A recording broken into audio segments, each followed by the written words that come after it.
I didn't go to J school, sorry. I didn't go to writing classes, and I didn't take a single poli-sci class, but I'm now a political reporter. So,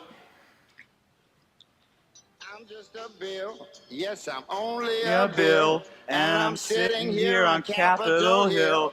Well, it's a long, long journey to the capital city. City. It's a long, long wait while I'm sitting in City. committee. But I know I'll Love be this guy, a right? law someday. We can, okay, so.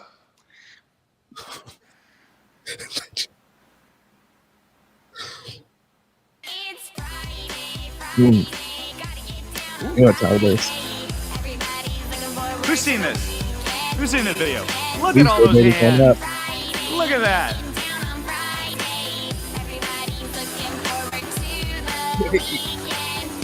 Who's that? Hey, Who is this? Yell it. Grumpy Cat. Grumpy Cat. Yeah. Anybody know Erin McGurd Girl? Hell yeah. You know her? Yeah, she's famous. Who's? Oh yeah. Better in GIF form. You could just watch it over and over again. Mitt Romney, not as good at doing Gangnam Style. Mitt Romney, not as good. Little FYI. Ooh. Poor guy. This guy. These memes are great. Condescending Wonka? Anyone? Anybody seen this one? Yeah? Who's made one of these themselves? Have you ever gone on Condescending Wonka and like made your own? Yeah. Okay. Awesome. Look at this poor girl. This is the start of her modeling shoot. This was her first day modeling. Yes. Our favorite, Nyan Cat. Okay, we're done with that. So does it twerk? Can we get Miley on John Quincy Adams? Yeah. Yeah. Make it shake for me. Oh man. Front row for the infidels. God damn it. Thank you very much. Ain't clapping though. All right. Shout out to him. Shout out to him and all the TED Talks. Shout out to Vic Berger. That thing together for us. Beautiful. I'm in the building. It's Sit and Politic Live. You see who it is, Big Baby. And I'm vibing. I got some videos to watch with you guys today, as we've been doing on the Tuesday lives. I'm going to try to work in more of these with Gates Open Media specifically. I already hit my brother up, and we're going to try to fit in another one of these lives a week. So stay tuned for that. Also, shout out to Instagram. Go follow us, Sit and Politic everywhere, but Instagram, 900 followers. We appreciate that. That's crazy. Hey, Jaded Spade, how's it going? I'm not even gonna lie, Jaded Spade. I believe you put me onto the Vic Berger. I don't know if you saw the video that we played at the beginning, but I played a Vic Berger video, so go check that out if you haven't. Hilarious. And I hope everything's going beautiful for you, Lammy. Shout out to you, Lammy. But yeah, we're gonna watch some videos today. I'm gonna have some people join us a little bit later, and we're gonna discuss a little bit of football. Lamar Jackson not getting paid. Demanding a trade, all of that. Vic Berger, yes, legend. No, I got to get like him with the with the editing. Like, golly, that man will just watch a video and pick out the best clips. So it's definitely a skill.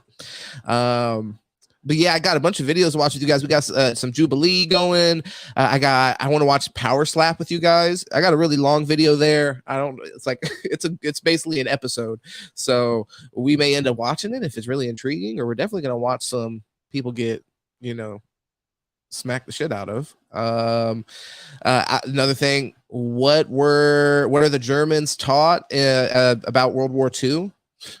What? These videos are out there, and it's I want to enjoy them with you guys and comment on them, commentate, and also get some of your guys' commentary. I appreciate Chloe, by the way. I see you hopping in here. By the way, guys, holler at me in the comments when I'm not showing you your love, because you deserve it.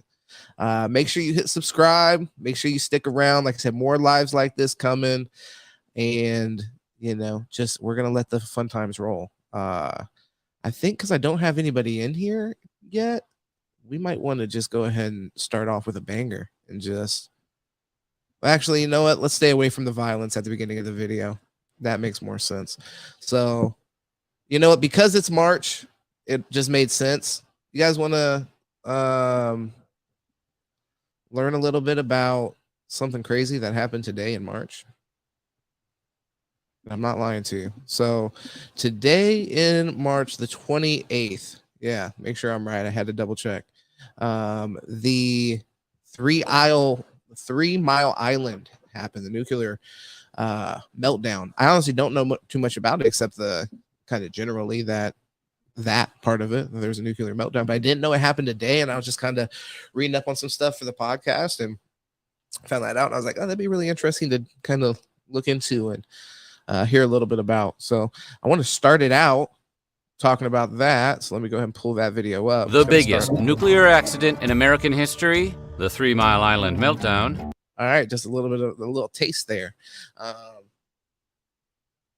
So yeah, 3 Mile Island. I want to say 3 Isle every single time, like it's a nuclear meltdown in Walmart. So yeah, no, this was a whole island, folks. And he already kind of buried the lead on me there. The biggest in American history. So like when we think Chernobyl or things like that, the stuff happened with the train derailment that just recently happened in Ohio. I thought this was like extra interesting because of that. We got to just star that because Vic Berger is a legend. I was tempted to play the Jim Baker Chronicles on here, to be honest. That you had sent me before, but I like to experience stuff for the first time with you guys. So none of these videos have I seen except the opening video because it was a little short, so I watched it and I just wanted to open with it. So that Vic Berger one I did watch at a time. Yeah, all right, thank you, Chloe, for the all right, let's run it.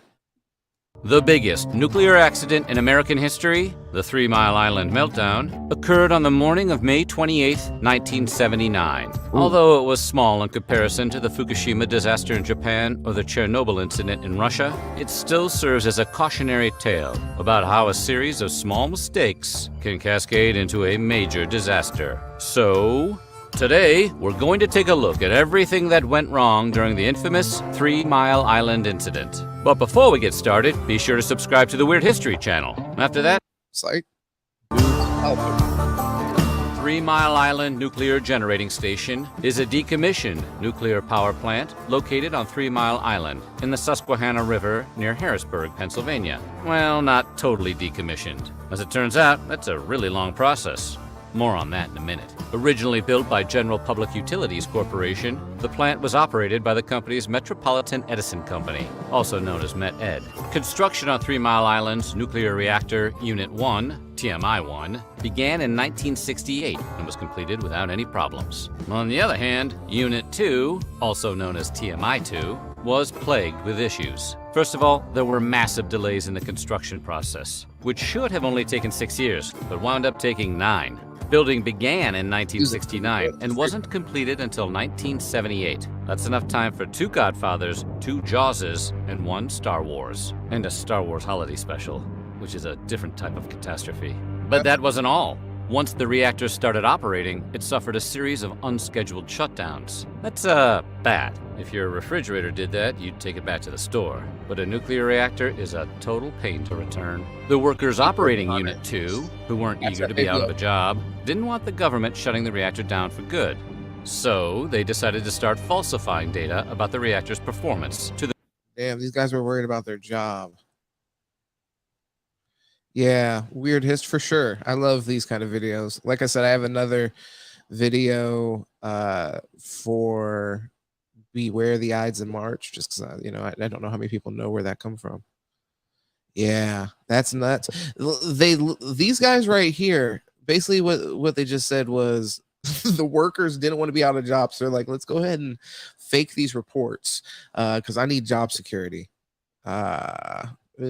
Let's see how that the works Nuclear out. Regulatory Commission. And while we totally understand pencil whipping a few things if you're working the closing shift at El Pollo Loco, but the stakes are a little higher when you're splitting atoms. Thank you. The stage was already set for something to go terribly wrong.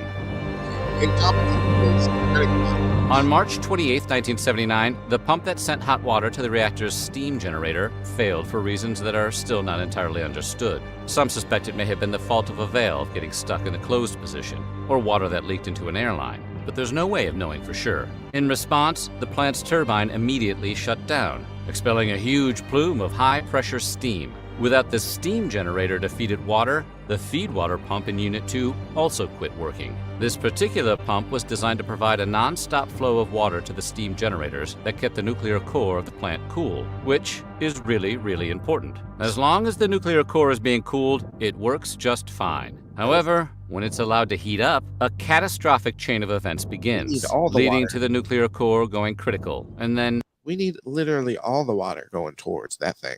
You know what I mean? Like, words can't describe how wet that area should be. Melting down. The result is a release of nuclear energy that spreads throughout the atmosphere. And while atomic clouds may grant people superhuman powers in the MCU, in real life, they mostly just give you cancer. They fucked you right up. When the pump stopped working, the plant went into emergency shutdown mode, and the chances of a meltdown at 3 Mile Island increased. With the whole system shutting down, the pressure inside the reactor began to fall. Normally, this sudden drop in pressure would trigger the relief valve to close and stop venting steam. This time, however, the valve was stuck open, so steam kept pouring out of the plant, which steadily lowered the water levels in the reactor. At this point, you may be wondering why there weren't backup measures in place in case the feed water pump malfunctioned. Well, as it happens, there was. But like everything else at 3 Mile Island that day, the backups were as effective as a drunk relief pitcher. When the main feed water pump failed, an emergency pump should have automatically switched on. However, the emergency pump's relief valve was stuck in a closed position. What is with all the sticking? Did they sculpt this thing out of graham crackers and peanut butter? While it sounds like a case of Murphy's Law, this particular failure was the direct result of human error. A few days prior to the meltdown, the backup pump was tested several times and found to be in good condition.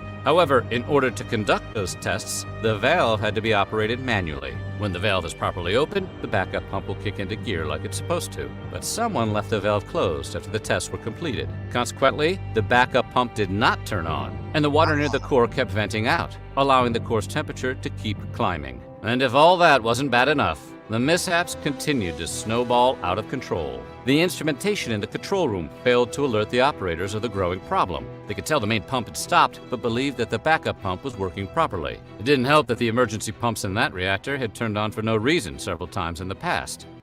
Yo. What's up? How you feeling, brother? Feeling good, brother. That's good, man. How's life? Well, how's Title IX, brother? Title IX is good, brother. I'm over here benefiting off the government. You know that's good, man. Yeah. I love it, brother. No, definitely. You guys about to rob me over here. Yeah, I'm trying to see. I mean, I can see at AB wherever you're at. I'm not trying to put your location out there, but hey, brother, it's okay. You can put it out there. I'm at Cannabis. Oh, hell yeah. Okay. Where's that at? Sarasota? Yeah, picking up some medicine here for one of the folks here. Yeah, for somebody you shouldn't say, because that would be a HIPAA violation. Oh, brother. I don't work in the field, brother. It's okay. I think this is a conversation we should even stop talking about altogether. I think we're both out of the field, brother. It's okay, brother. I think we could get all those violations. We ain't getting no strikes no more. You know what I mean? Yeah, I was in. You see all the angles we got, baby. But working the camera. Let me go ahead and get a little side profile. Shit, yeah, you know no, I mean, brother. No, but yeah, we just wanted to introduce you the right way and just bring you in. Deuce Andretti in the building. I don't know if you've seen this. Nose over here. I don't know if you've seen the stream so far, but right now we're. You've seen it? I've seen a little bit. Yeah, I had the first video. I didn't know where it was going. I got a little scared. I had to get out of there. That guy was hilarious, dude. That was killing me, bro. But yeah, bro, I didn't know where he was going with that. I was starting to get a little worried. I'm like, he was going up. We're going up, baby. Who let this guy on stage? I'm like, oh my god. It's the best TED talk I've ever seen. It basically just said, have confidence and you can do anything in life. And it's like, I'm like, brother, why did you I'm just the bill. Hey, I'm just the bill. I thought it was like, why is he starting it off with children? Yeah, you know? No, nuts. I'm like, the children threw me off at first. I'm like, all right, I gotta get out of here because I might say the wrong thing. You know? Good stuff. All around good stuff. Yeah, what we're watching right now is a video. So I was just kind of looking up things that had happened in history when I was trying to get videos for this. I was trying to find some inspiration, and the 3 Mile Island nuclear meltdown happened today in 1979. Yeah, and I had heard about it but I didn't really know the details about it. So I figured we could look into that for the stream here. And please. yeah, so far, so it is the worst. It is the worst chemical. What they say? I don't want to say outbreak, but you feel what I'm saying. In American history. So worst nuclear meltdown in American history. Whatever. I don't remember the exact verbiage. They covered that up pretty well. I'll say that. Them motherfuckers. They move on quick. Chernobyl. We only hear about Chernobyl. You hear only blame Russia for what happened with Ohio? You know what I mean? Oh god, yeah, they buried that under the rug for at least 2 weeks. They couldn't do it though. They tried. Yeah, Twitter prevailed. Where are they at now? Yeah, where are they at now? I mean, so yeah, they got a little bit of airtime. Still burning. That shit's still burning. Oh, just hey, like dude. Just like Flint ain't got no water. You got a nice comment. Lammy here said, "Hey, handsome Deuce." Thank you. Yeah, Lammy. Absolutely. That was sweet. I appreciate it. So, by the way, I did want to tell you, but I want to keep you humble. I've been checking our comments. I want to get back to them. I appreciate everybody that leaves comments for us. We did get a comment, I think, yesterday. The dude just said, the dude in the red shirt doesn't know what the fuck he's talking about. Obviously, I clicked in. Yeah, you're the guy in the red shirt. Of course, I had to click in and check out exactly what he was talking about. So, yeah, what was he talking about? Oh man, I don't remember the video. Yeah, I don't remember the video.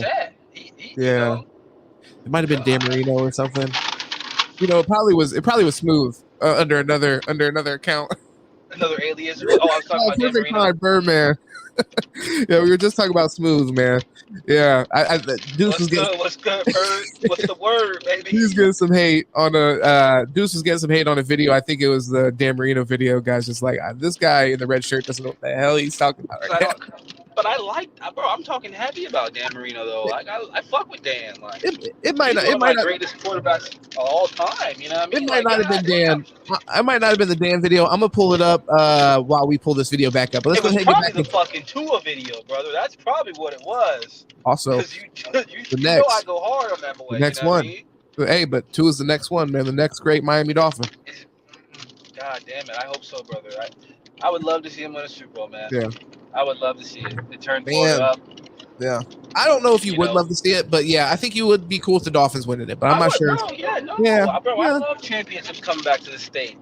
I mean, honestly, I'm not a big Tampa Bay fan. I'm pretty sure I have a disdain from Tampa Bay just because growing up, everybody loved them. Yeah. You know what I mean? But even when Tom won that Super Bowl, I was like, all right, you know, it's good for Florida. Yeah. You know, we're going to make money off that shit. But other than that, no, fuck Tampa Bay. I can't stand them motherfuckers.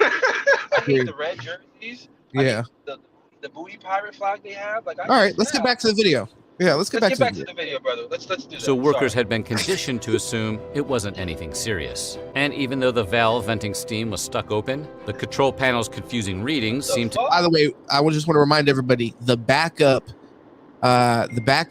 went down here. So that looks like hell, by the way. Everybody, that looks like hell. It's because water has to be continuously fed to this nuclear reactor to keep it from being an issue. And so they do testing, obviously rigorous testing, supposedly. And so they forgot to reset it when they finished the testing, and the backup was shut down or whatever. So looks like the devil is about to crawl out of that hole, man. Basically, the devil is about to crawl out of that hole and give everybody in a 30-mile radius cancer.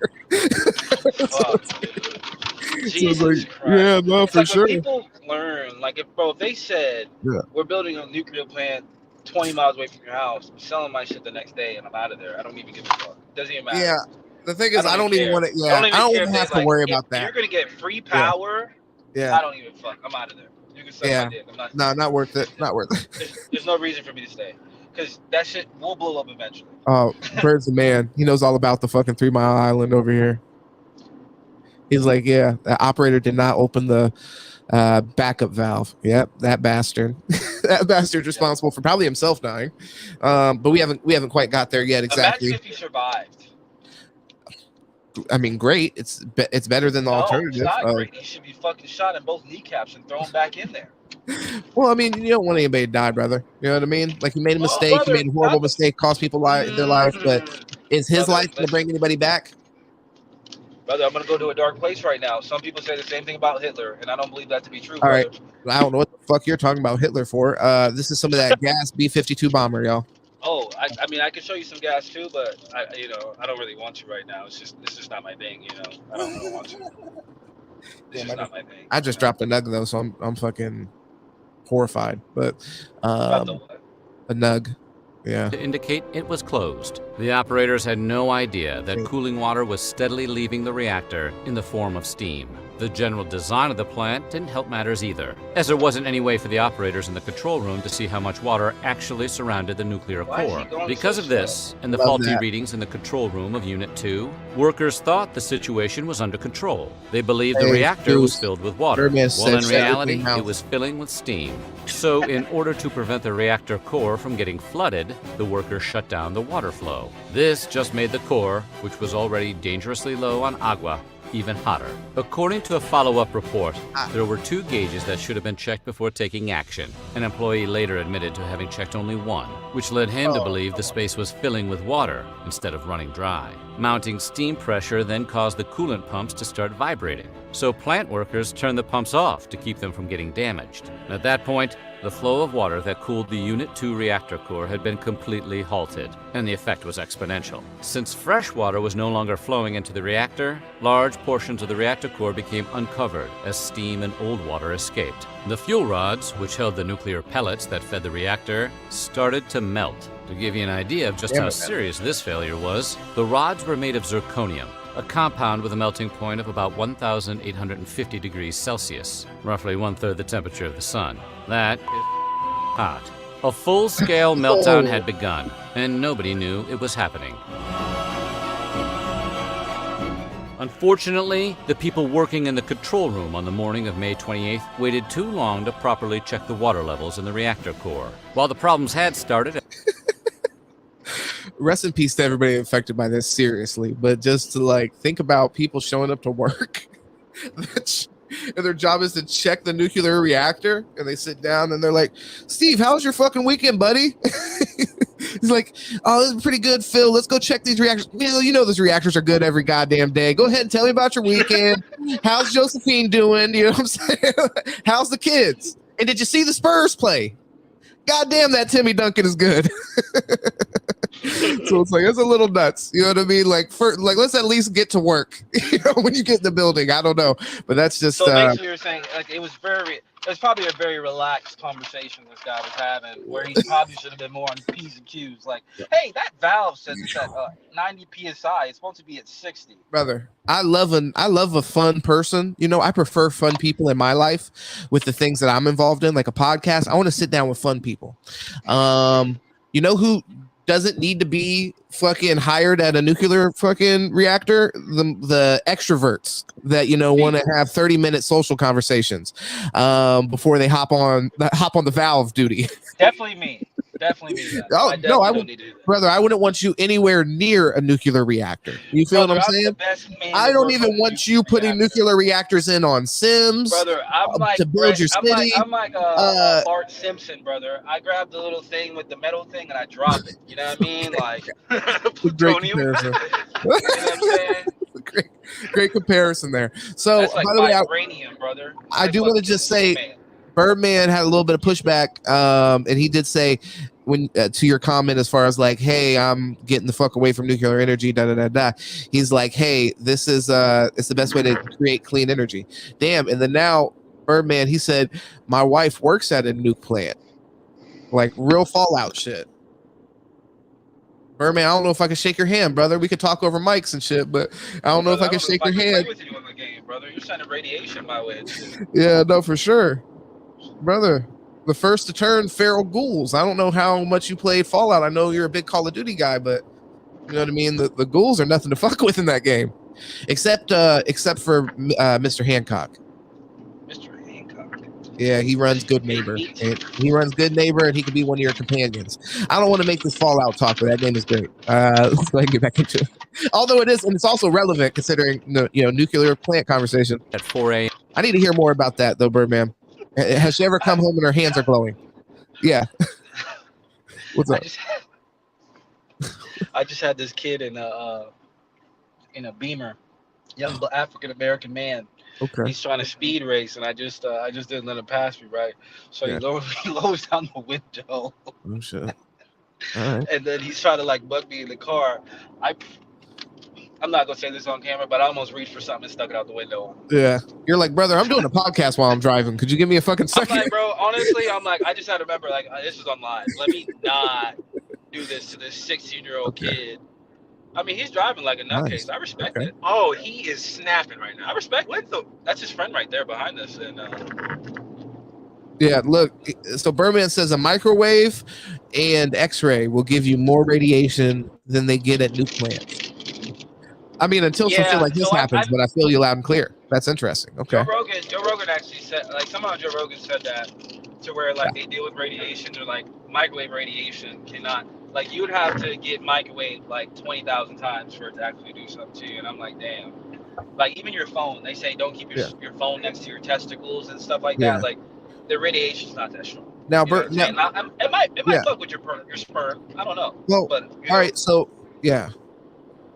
And bananas. Okay, well, hold on. All right, you got to explain the bananas thing. You're getting started up right now, brother. That's getting a little weird, brother. Yeah, you're getting started up right now, brother, because you're speaking like an expert, and I'm not completely following. Yeah, that's a rabbit hole, brother. Yeah, you know something about bananas, I don't know. Is your wife the expert, brother? Yeah. Well, and one thing I do want to know, Bird, if you do know, how consistent they upgrade the equipment that they use, for example, like since 1978, I'm sure the technology is much more advanced. I wonder, or is that not the case? I mean, or do people go into work and it looks like, some rundown facility that hasn't been updated since the 90s? I don't know. I'm kind of curious about that. If you have any knowledge of that, drop that in the comment, brother. If you ever went and had some lunch with her. Yeah, please let us know that.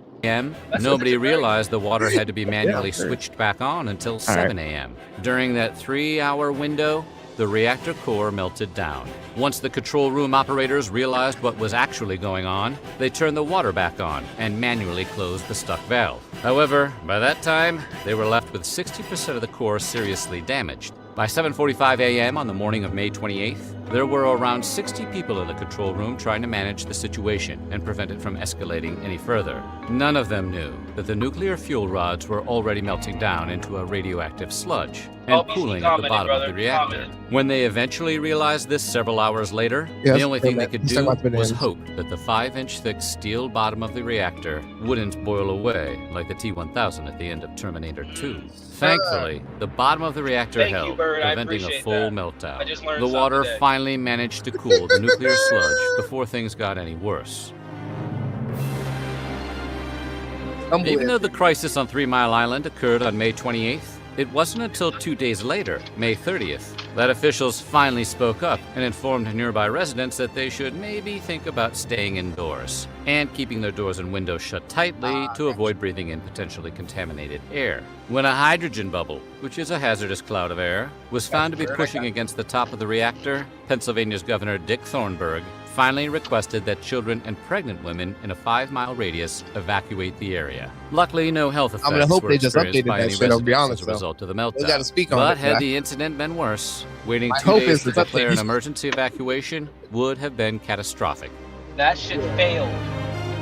Yeah. The only real winners from the disaster turned out to be the producers of the 1979 movie The China Syndrome, starring Jane Fonda, Jack Lemmon, and Michael Douglas. The film, which revolves around a disaster very much like the one at 3 Mile Island, had opened only 12 days before the accident. Hold on, where's Ken at, man?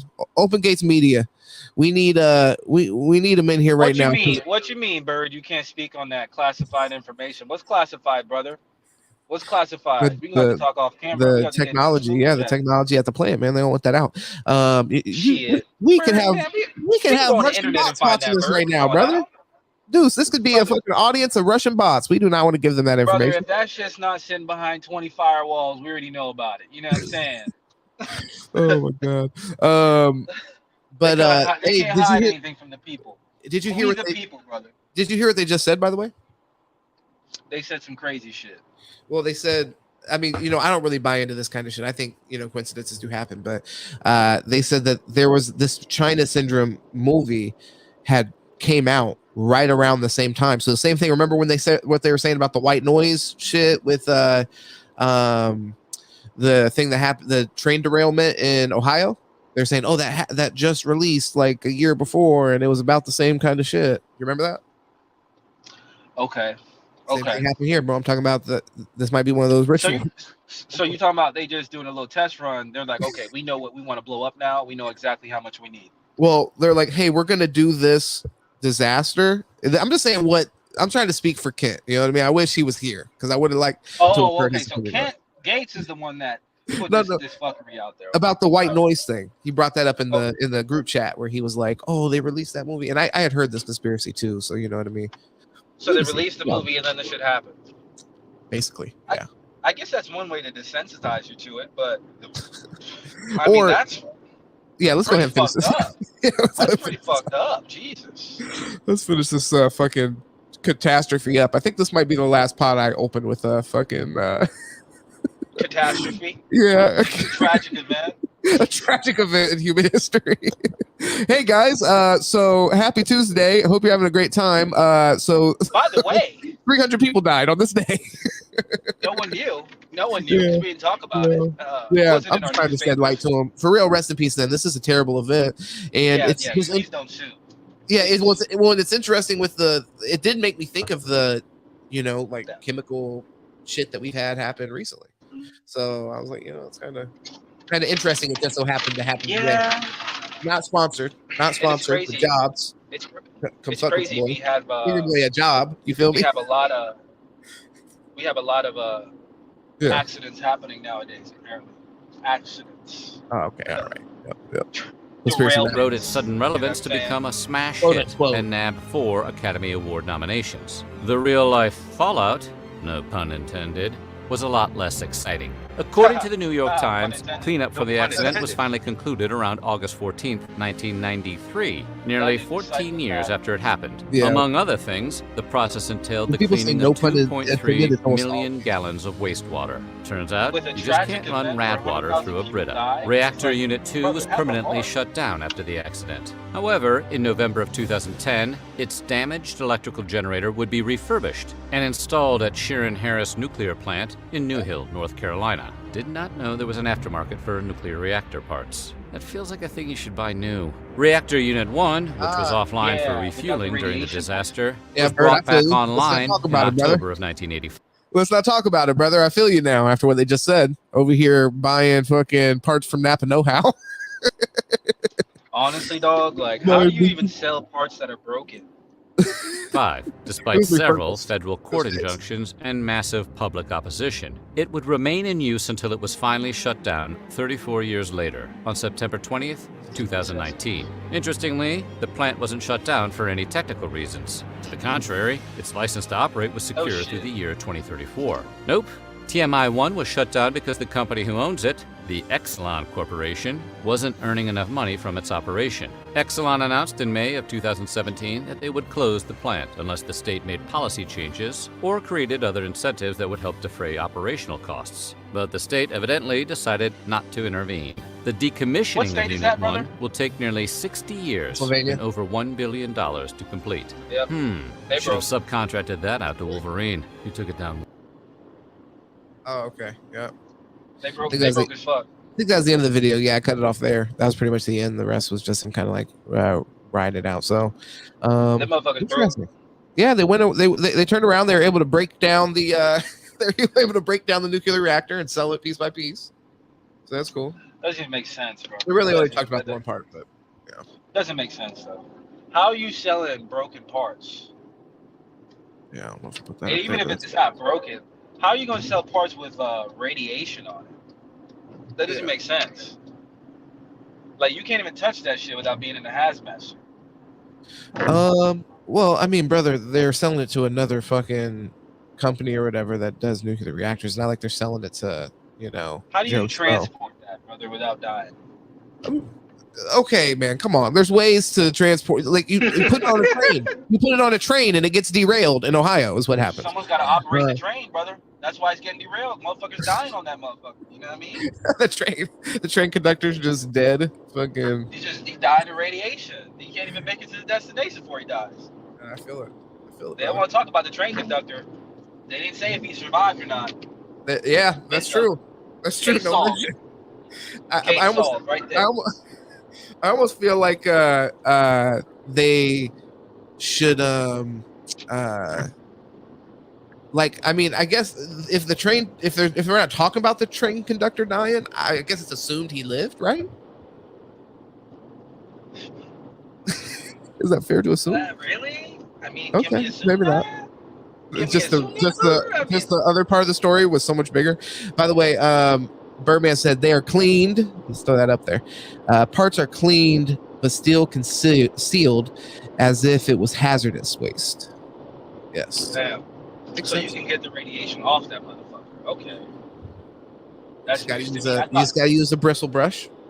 I thought radiation was like glue in a sense, but that shit's on you, boy. So, yeah, cut that limb off or something. You know what I mean?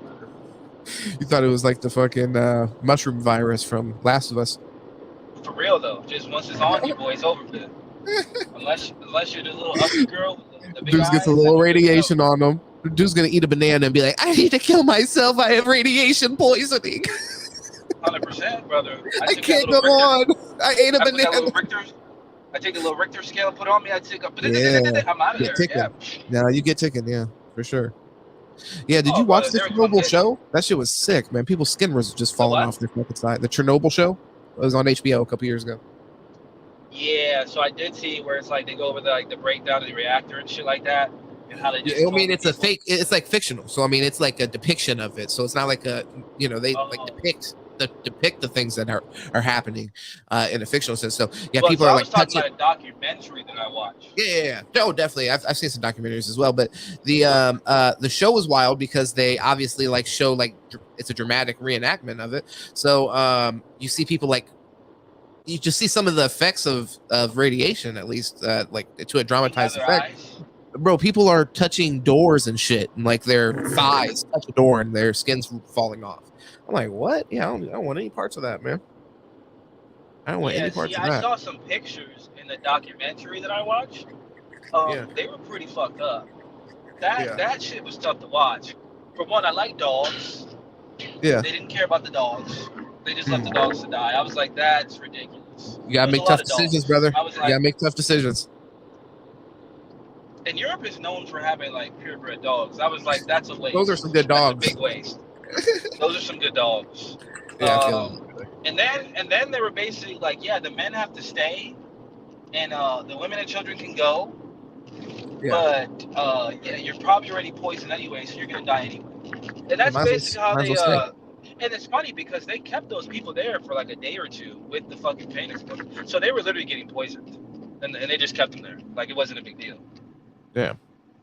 And I think that was like the most interesting point for me when I watched. I'm like, so the Russian government just said basically like you were just poisoned. Yeah. And it doesn't matter.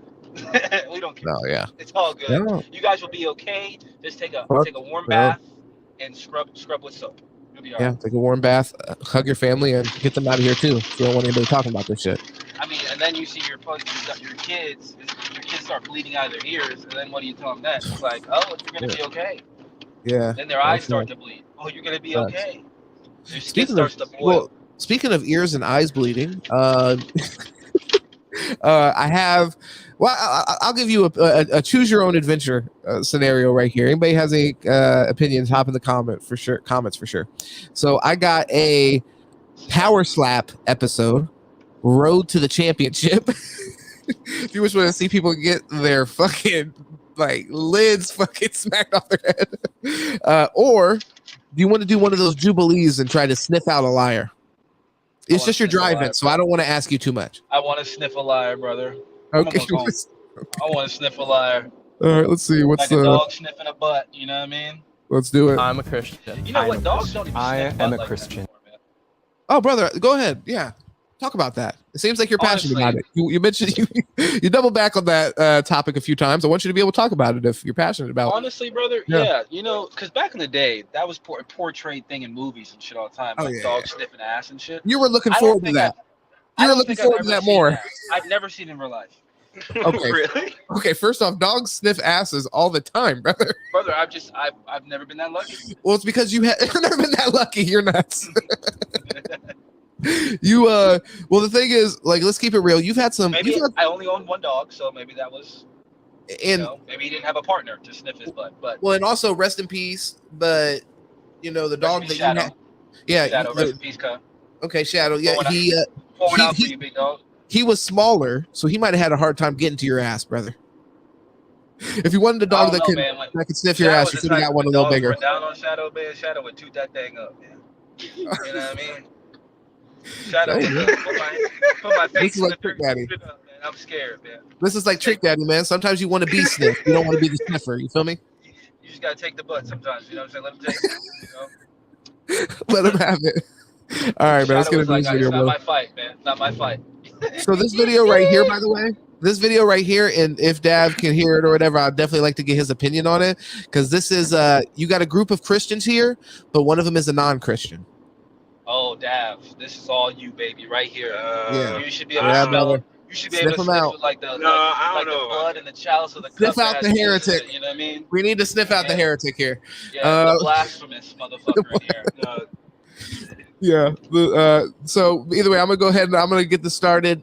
One of these guys is not a Christian, and they're going to actively try to portray themselves as a Christian. The reason this got my attention is because on one of these, I don't know if I watched it with you, Deuce, or if this is a video I did on my own, but I watched one which it was the opposite. It was a bunch of people who were atheists, and there was one Christian amongst them, and the person was able to hide themselves pretty good until eventually one of the atheists says, basically, like, hey, I don't believe in God. I renounce everything the Bible says. I renounce Christ, all that. And then he said, now everybody else do that. And then obviously they got to the Christian and they had a hard time doing that. They like said something else. And then everybody's like, okay, well, this is the fucking, this is the believer.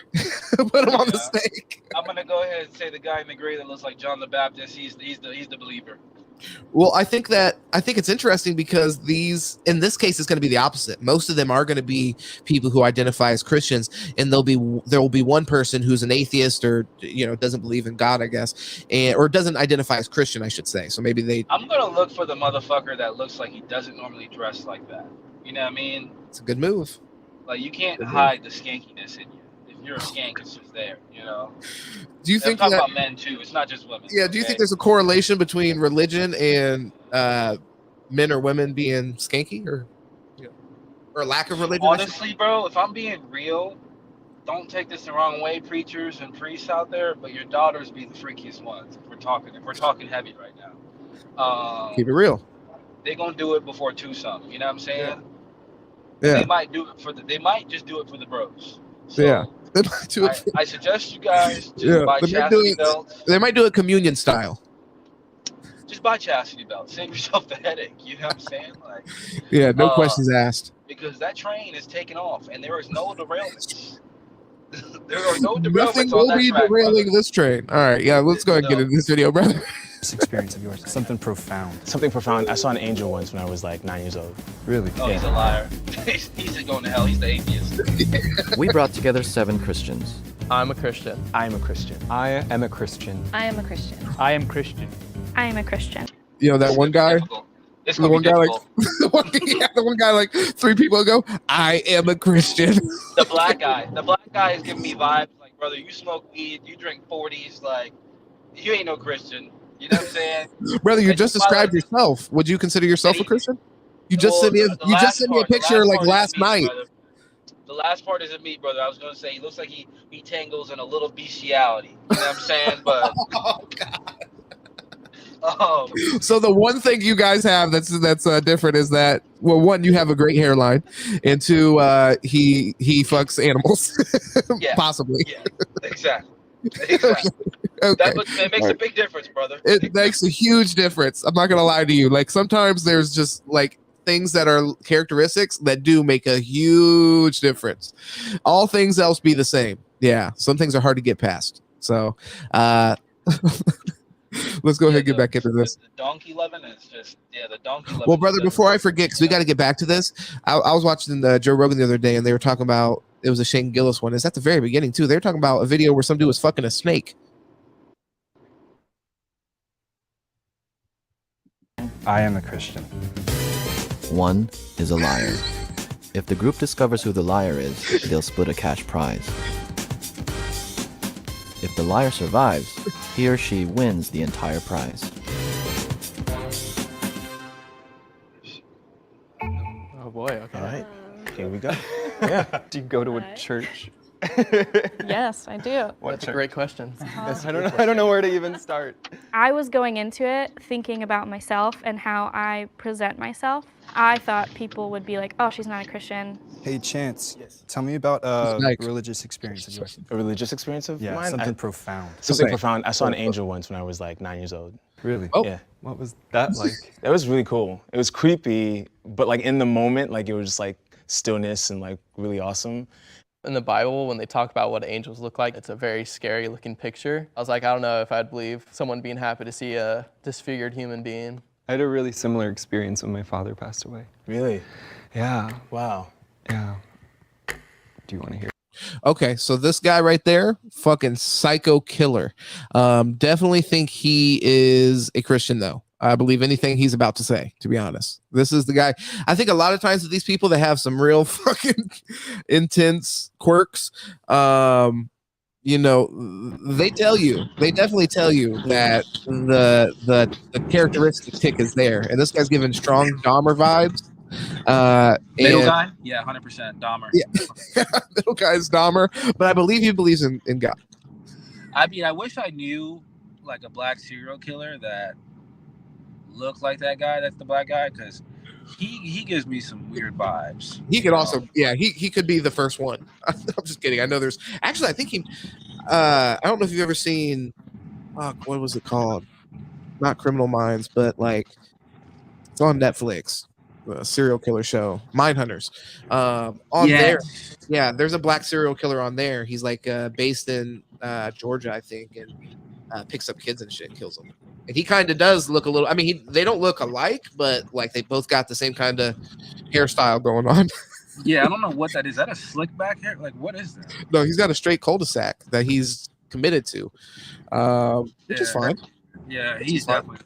It's just a risk. He's an atheist. They don't even wear hairstyles like that. Well, the thing is, yeah, if you've been cursed with a hair with hair like that, I can understand you having some a lapse of faith a little bit. Yeah.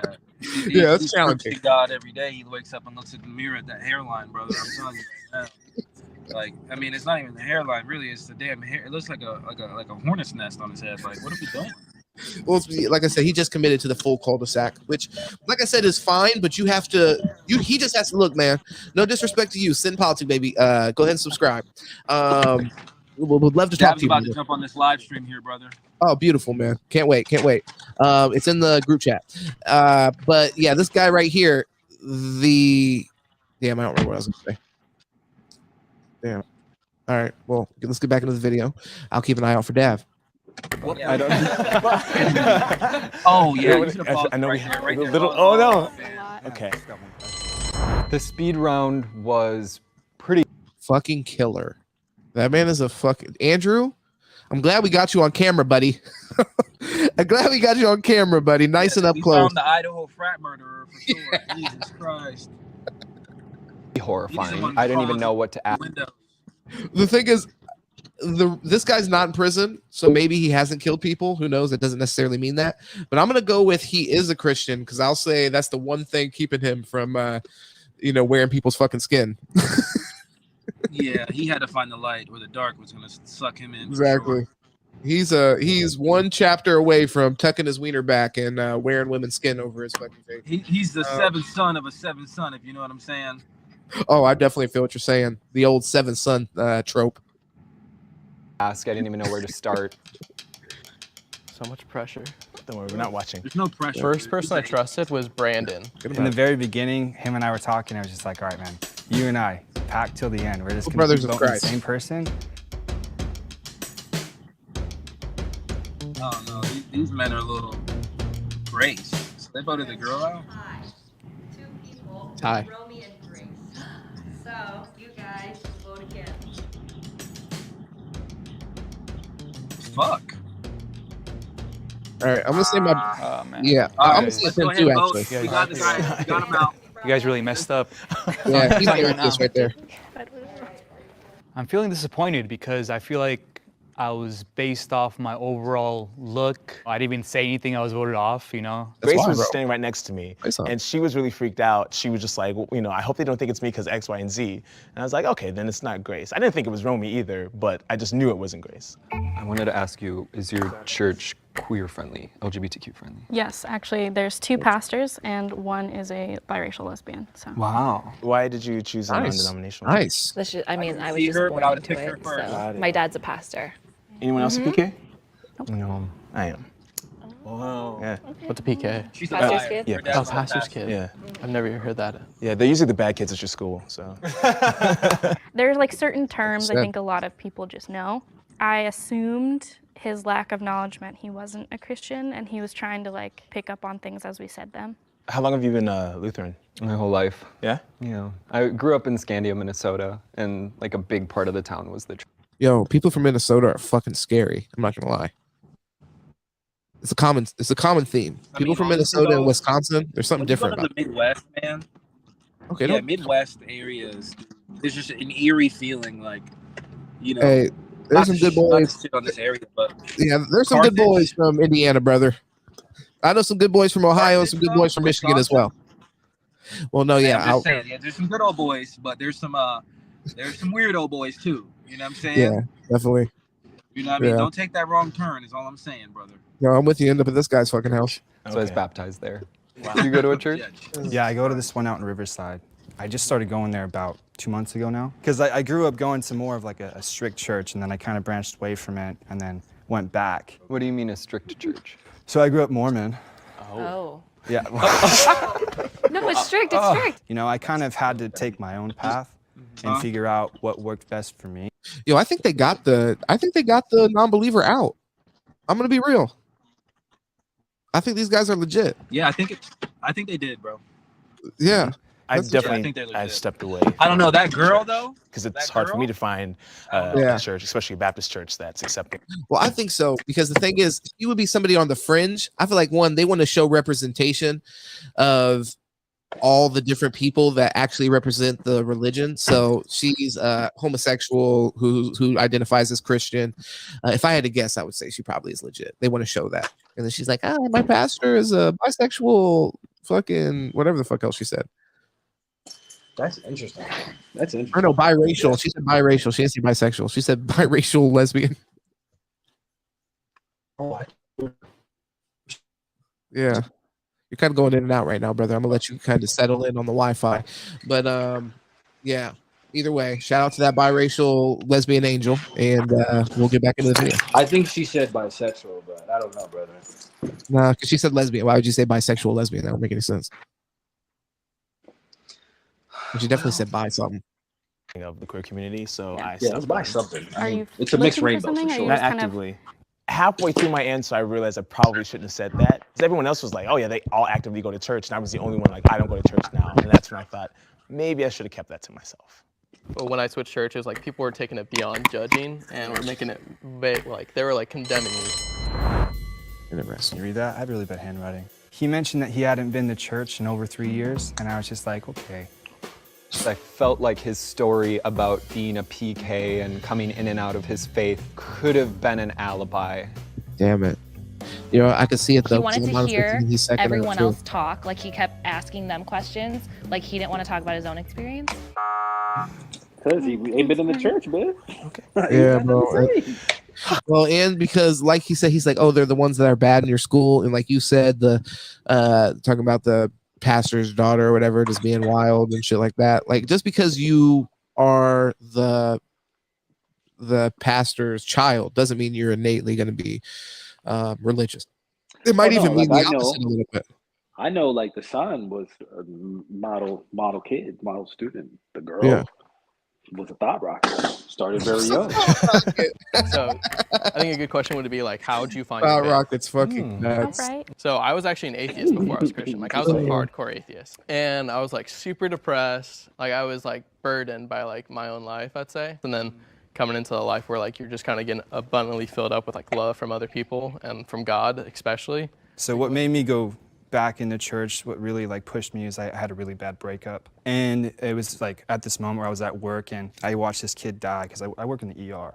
So watching the kid die and the family kind of go through those emotions of like trying to let go, I was like, man, like there's got to be something like that can, you know, make me feel full and make me feel whole. I believe that there has to be this higher power and other. Yeah, that guy's fucked up if he lied about that story about a kid dying. Unless he's gonna be like, that's what made me not believe in God. I'm like, damn.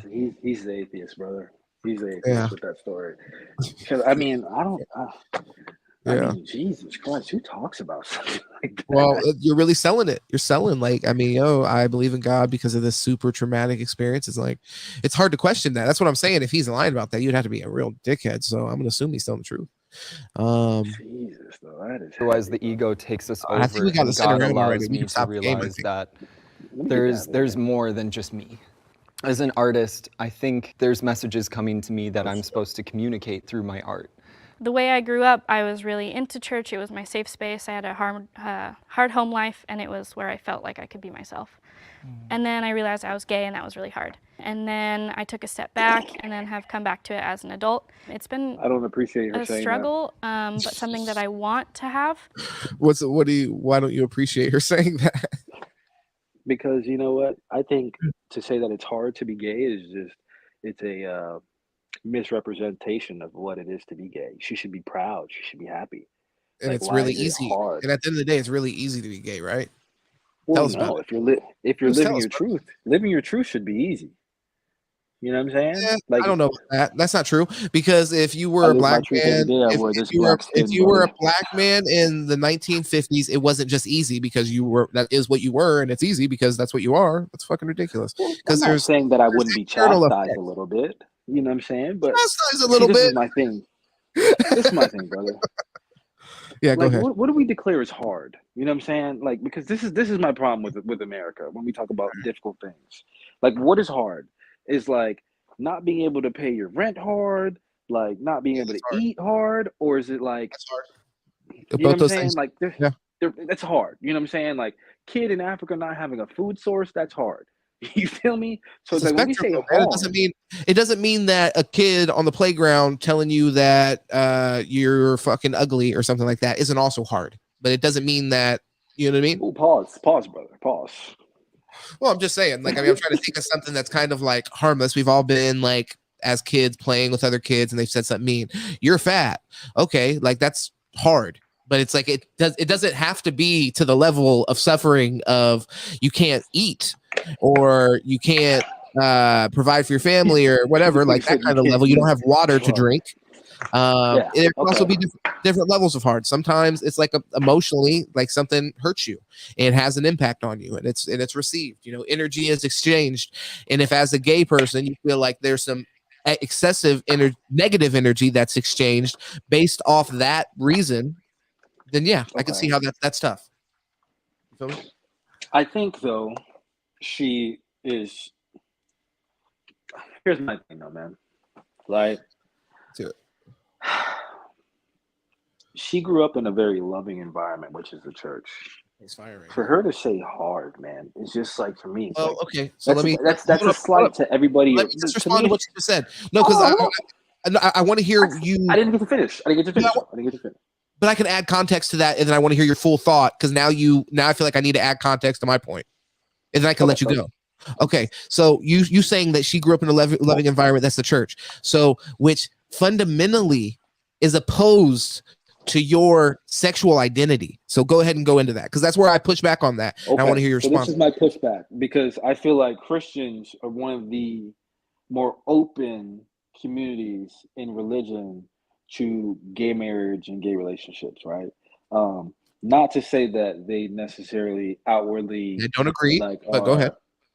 Agree with it, but they're more accepting than most religions. Like I'll say like this, right? Like, like being in the Muslim community, I don't think they accept that as easily. You know what I'm saying?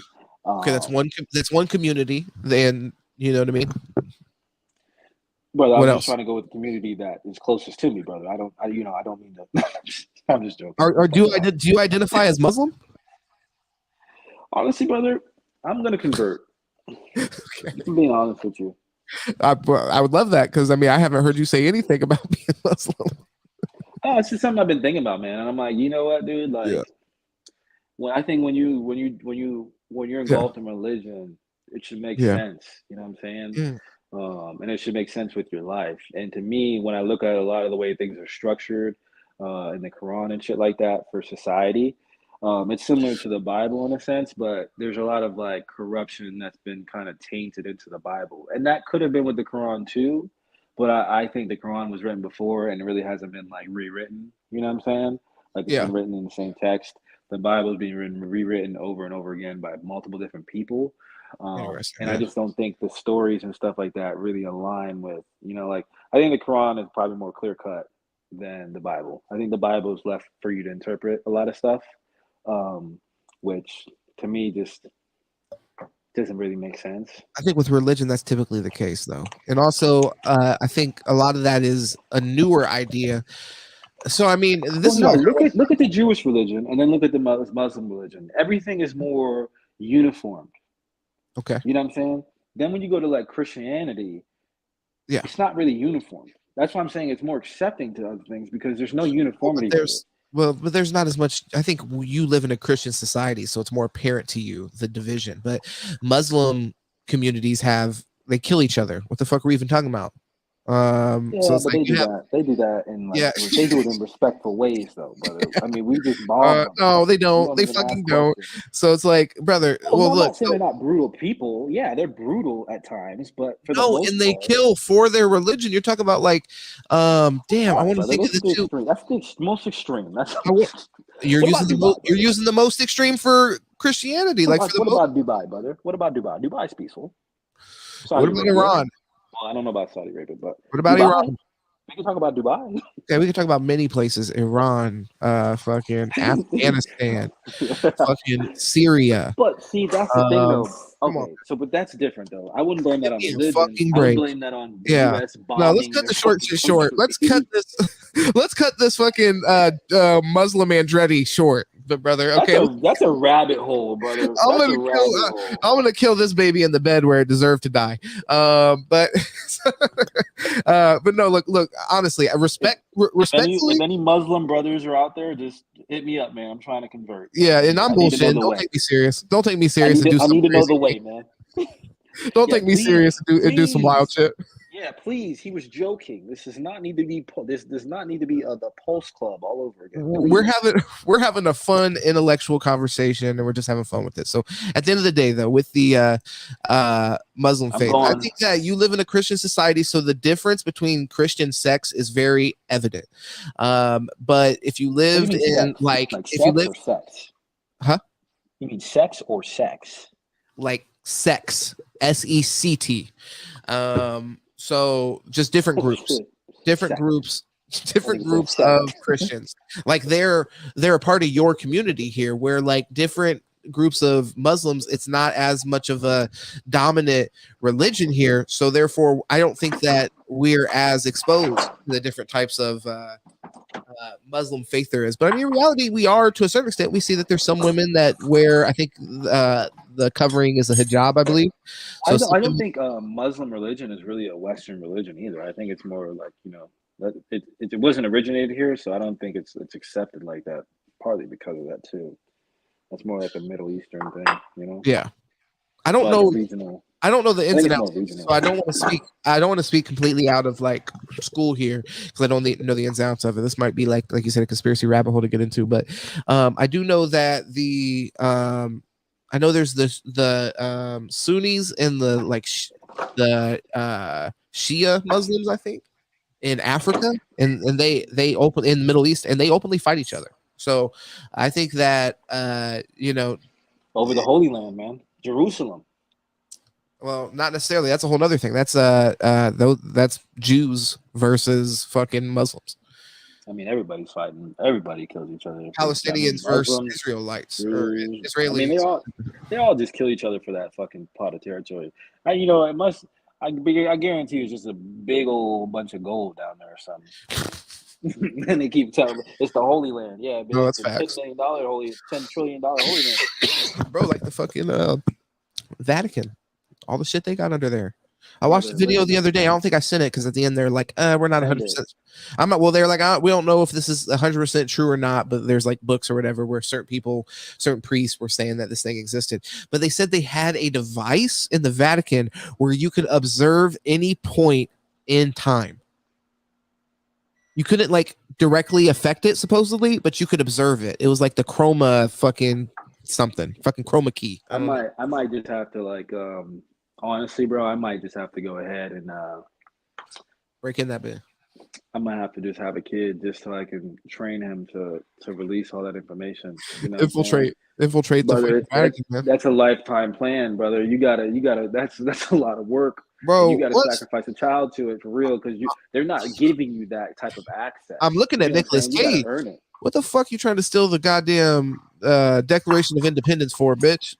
Get your ass in the Vatican, get in the basement, and pull out the goddamn chroma key or whatever the fuck that shit was called. Like, exactly. Like the Da Vinci Code. Like, who gives a fuck about the U.S.? Our history is bullshit. We have it written down. Well, the Da Vinci Code the Da Vinci Code did do some Vatican shit, but I don't know what exactly it was about. I just remember the Ewan McGregor, spoiler alert, ended up being a fucking devil worshiper at the end.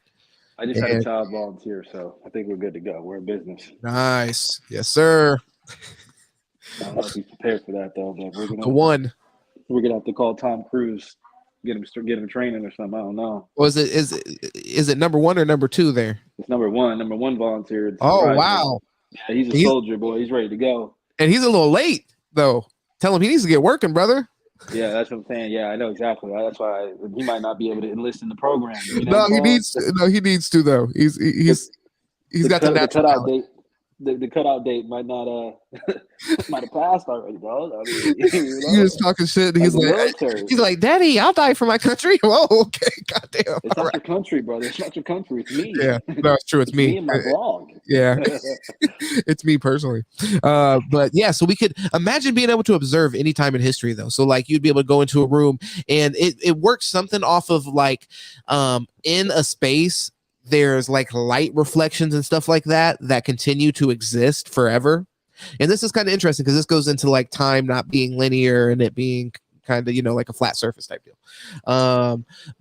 Yeah, so they said that because of that, they would be able to dial into time. They'd be able to go into this room, be like, okay, 1969, whatever the fuck. And then you see whatever the fuck was happening here. I mean, honestly, that's pretty fucking cool. I mean, insane. Like it's kind of crazy. It's kind of crazy because like if that's real, then everything that we know it as the world today is bullshit. Bro, aliens exist.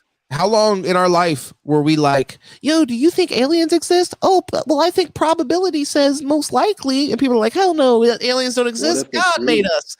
So it's like we were having that. What was that? Aliens. What if the truth is we're aliens? Like, totally. They were just, some people didn't get their memories wiped. And then everybody else, they were like, yeah, y'all don't need to know anything. Well, brother, but they're saying keep y'all stupid.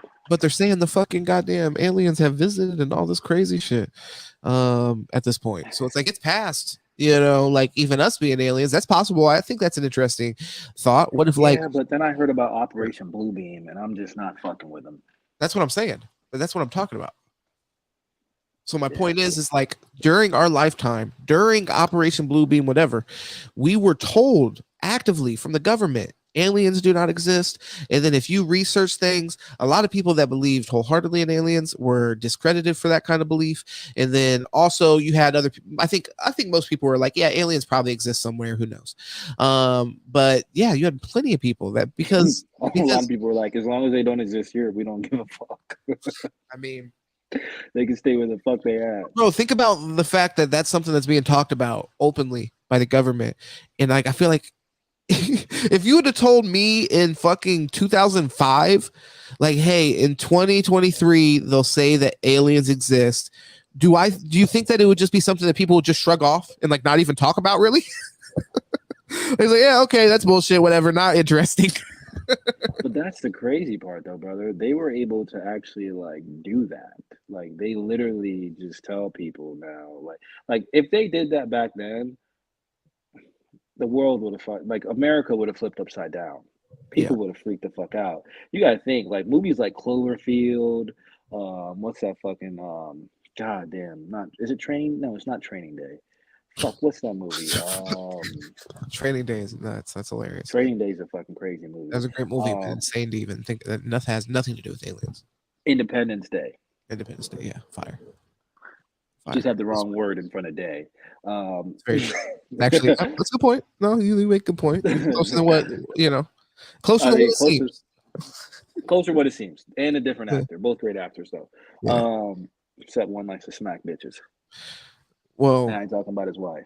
I'm just playing. Well, hold on. Who smacks? We talking about because Chris Rock? We're talking about Will Smith, though. Will Smith likes to smack bitches. Yeah. Okay, but that's a man. Okay, that's why you confuse me. Okay, so let's there was a joke, brother. Way to just. Well, I mean, but the thing is, like, it didn't make any sense. It did make sense, brother. You just had to be there. You just had to be there. Like he'll be like, oh yeah, he'll smack a grown ass man. I'm like, oh okay, yeah. Well, that's true. So.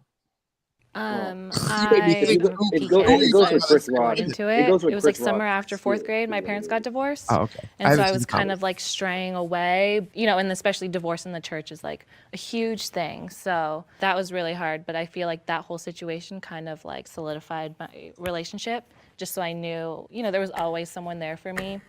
And my church was there for me too, I have no idea who I'm going to vote for. Follow your lead, man. Yeah.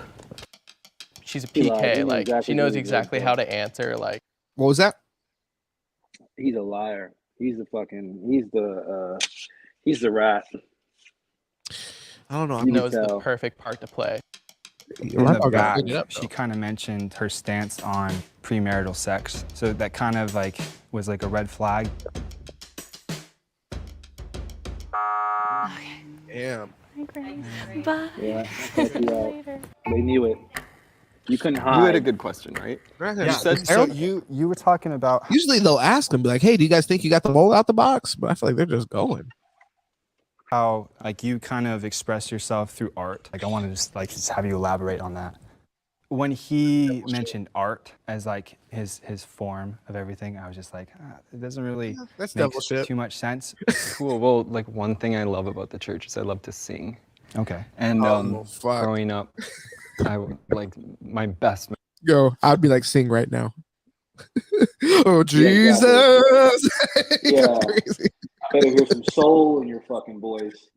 That'd be crazy as hell. But if you did it, I'd be like, okay, well, he's good. Let's move on. Nobody ask him any more questions. I better sound like a choir in South Alabama. Literally. Memories of church were just singing in the choir. And when I moved out here, one of the hardest things was not having a church. I think that like through my voice, through the hymns and everything, that's the biggest thing. We were just talking about this, how a lot of the people that go to my church have had similar backgrounds to me, which is they've been hurt by the church. Maybe a song like, "Oh, How He Loves Us" in the past was great for you, and then you were hurt by the church. Having those memories attached can actually make worship really hard. Yo, she's spitting right now. This motherfucker, he doesn't believe in God. There was this song that like was a big song in my church, the Mormon church growing up. It's called, I want to say like Families. I thought he was Lutheran. Together forever. Man, like my parents, they got divorced. The guy in the blue shirt that now I'm starting to think maybe he actually isn't. I'm actually on the fence on him now. She kind of like low key threw a little bit of shade. She's like, yeah, okay, well, most people, those songs hurt them really. If you're really religious. Well, it's just funny because he did say Lutheran and they're all supposed to be Christian. So is Christian Lutheran? Yeah, yes, it is. So Lutheran he was a Catholic monk, I think, and he ended up actually like separating from the Catholic Church because that's a bunch of cultural appropriation right there. You cannot be a Catholic monk. I'm sorry. Oh, well, you can't, brother. You can be a Buddhist monk. You can be a Buddhist monk. To stop it. All right. Well, either way, look, he was devout. Look, let's just make clear. Let's make the story clear and succinct, and let's just wrap this story up real quick. So people that want to know a little bit, they can go look into it a little bit more on their own. But he originally was a Catholic monk, I believe, and he separated from the Catholic Church because he's like, hey, y'all are bullshitting, and you're taking money from people. You're not using it in a holy way. You're like doing some idol worship with all the extra shit, all the gold thrones and stuff. He wasn't feeling all that, so he's like, we're taking it back to the essence, and he did that actually. So I mean, I'm sure there's issues with it, but I know that's the gist of the story there. So that guy is Lutheran, so it would be technically Christian, yes, because it's like basically Catholic. But you don't worship the Pope. That's bullshit. Oh wow. Okay. All right. Either way. People believe that the Pope is a direct line to Jesus Christ. Okay, well, I mean, I need them to wake up, smell the roses, and subscribe to fucking Islam. Yeah, for sure. A reasonable religion like Islam. Go read the Quran. Like, I don't know what to tell people. Like, dude, he like, if we want to talk about the Catholic Church, we need to start back. We need to start. Yeah, exactly. The incest, the brothels. All right, let's find this non-Christian real quick, and we'll get into it. Since that time, like I can't even listen, can't even look at the lyrics of that song. Yeah. So, what about you? How was like your experience, kind of moving across the states? It's so hard. I grew up in a town of like 500 people. They're sniffing him out right now. Do you notice this? Now they're like, they're on the hunt. Yeah, they're like, you moved around a lot, motherfucker. You don't believe in shit. Bro, these motherfuckers acting like witchers. Yeah, for sure. And so the church was everything. And coming out here and starting that hunt for one that's like LGBTQ friendly and the right kind of like chemistry of people and the. So he's a homosexual. Nothing wrong with that, but I didn't know that he. Lying. I don't know, brother. You made it seem like there was something wrong with that. You pointed it out, like. Well, no. I think it. I wasn't clear on that. I thought he was a closeted, possible closeted homosexual, which then I would have believed him more. But now that he's out and he's like, you know what I mean, like doing his thing, I don't know. I believe that less than the lesbian. The lesbian I believed wholeheartedly. If she got me, then I'm fine with that. If she got me, she did a good job. But this guy right now, he's not gonna get me last second. Dahmer, I see through the bullshit. You probably were religious in some way, but you're over here putting on the act. You're in him talking about moving around a lot, and now he's like, now I'm in, like, I think they're in California. So it's like you're over here. Probably that they voted out 3 good Christians for this bum. the first guy's like, I didn't even talk. He's like, bro, get out of here. I didn't even speak, brother. Like, That's him just saying, yeah, they blame the black guy. It's fishy. Well, that guy wasn't a black guy, I don't think. Right kind of sermons. Romeo. I started looking and actually hearing about yours. I'm kind of like, wait a minute. Give you the info. Yeah. I'll give you the info. Yeah. If one of these people are the moles. Wow, so this guy's not going to church. They're about to get him up out of here. Sierra, Andrew. Oh, hey, you already know hit that big baby. 93. Yeah, that's Yu-Gi-Oh, by the way. Yeah, whatever the fuck this is. This is when I'm getting this shit. I'm not like watching it. Oh, they voted the lady out. They're nuts. That lady was certified in my heart. Wow. Yeah, Raise your hand. He's like, I thought I was done. Still in the square. He's all the beater chase. He's definitely, look at him. He's a rat. If the lights turn green, wow, you vote the liar out. He flipped on her last minute. Red, the liar's still in the box, and you lose. My mind's gonna blow if they go red, dude. Yeah, I'll be hurt too. So crazy. 3, 2, 1. Idiot. You motherfuckers used to be good at sniffing out sinners. You know what I mean? They used to get the right people out of there. This is fucking embarrassing. It was this guy. This guy wasn't even going to a church at the end. The lady said, I'll give you he's like, oh, when you start talking about your church, I started thinking like, oh, okay. Yeah. She's like, yeah, I'll give you the information, bitch. It's you. She's like, you need to go to church again. You've been out here driving around the country, fucking getting dick, fucking singing and shit, singing your fucking sinning songs over here lying. Everybody else on that fucking panel said, when I hear those religious songs, there's a deep hurt connected. I can't even look at the lyrics without crying. This guy's like, yeah, I love singing that shit. Whenever. It doesn't even fucking matter to me. Yeah. So I mean, either way. You look at him with his hands on his face. His hands on his face. I'm disgusted. He definitely, he played, he enjoyed that shit. He's a devil in cheap clothing. Well, and also, like I said, this is why I thought this would be interesting. The other one, the atheists were able to sniff out the Christian because they really cornered them on their beliefs. and you know, there was some deep attachment that the Christian had where they had a hard time like just saying like, hey, I renounce all this, da da da da. In this case with an atheist, there's less of like a, you know, guilt associated with their belief, therefore they're more free to like literally lie if they want. Yeah, no, I believe in God, I love God. They're not feeling like they're betraying anybody by saying that. You feel what I'm saying? He lied his ass off too. He lied his ass off. Lied his ass One off, of these boy. He can't even walk into a church. He's gonna walk into a church. It's gonna be like an invisible wall there, just smacking him every time he tries to go in. You know, I'm gonna be sick if it's one of the other two guys. And from the beginning, those guys were like, at least the one dude said, "Yeah, I came in and right away we were cool, and we said we're gonna vote together the whole time." And it's like one of those other two motherfuckers might be a straight up mastermind. Although you did say that you were suspicious of him, and I was like, "Nah, he's cool. He's cool." Fucking white privilege. I'm sick. Yeah, the dude. I am the mole. Dang it! Hey, you know what? I did vote for him. He just said it. Yo, this guy's a fucking scumbag, probably a devil worshiper. He just said, "I am the mole." Dang it! Hey, you know what? I did vote. Look, I'm gonna feel really down. look at him with his hands over his face. Knows he's about to get paid. Look at this shit. Hi, I'm the mole. Dang it! Hey, you know what? I did vote for him. Yeah. Bro, they didn't even let it happen. Usually they'll be like, they'll go red and then they'll have everybody else come in and then they'll do a little unveiling and everybody's like, oh shit. So he enjoyed that shit. He fucking loved it. He's like, I'm gonna spoil this shit for them right now. These stupid fucks. I am the mole. I've tricked all of you. Yeah, fucking Dahmer. We knew you were sick from the beginning. By the way, you guys are idiots. I felt betrayed a little bit. It's like I definitely it's kind of weird. was None of kind them of feeling challenge him Andrew on, was like scripture. a Christian for sure. True. I was shocked because Andrew, My bad. My he bad, talks homie. like a lot of the youth pastors at my church, you know? Because I'm gay, if anyone else was gay, You I need would to want watch to be those their pastors, friend. brother. And I was like, oh, he's my friend. I'm not going to vote for him because I really believe him. And then I was wrong, but that's okay. If them youth pastors act like him, there's an issue. You see where he's at. Oh my gosh.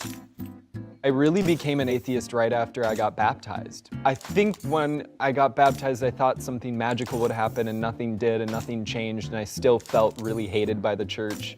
The things that brought them into the church and into the religion were things that I found on my own without religion. Personal experience, I think, is huge in the way that we experience religion. I would say that a lot of times we look at Christianity as like a monolithic kind of thing and that everyone does the same thing. You know, even like if you say the word evangelical, that usually means one thing, but that doesn't usually represent all Christians. Even the word Christian barely represents all Christians. I feel relieved that that is over, but I also feel a lot of love and compassion from that group of people. I was kind of worried how this would go, but I realized that these were all really good people today. They're all amazing. I got a question for you. So like was there a time in your life where you had a judgment about someone where you all right, you know what I'm saying? Won't even need to listen to all that. Let's go ahead and get into something else. It looks heavy. Brother, we were wrong, but we were right at the end. And I felt like they were on his ass at the end. They just let him off the hook.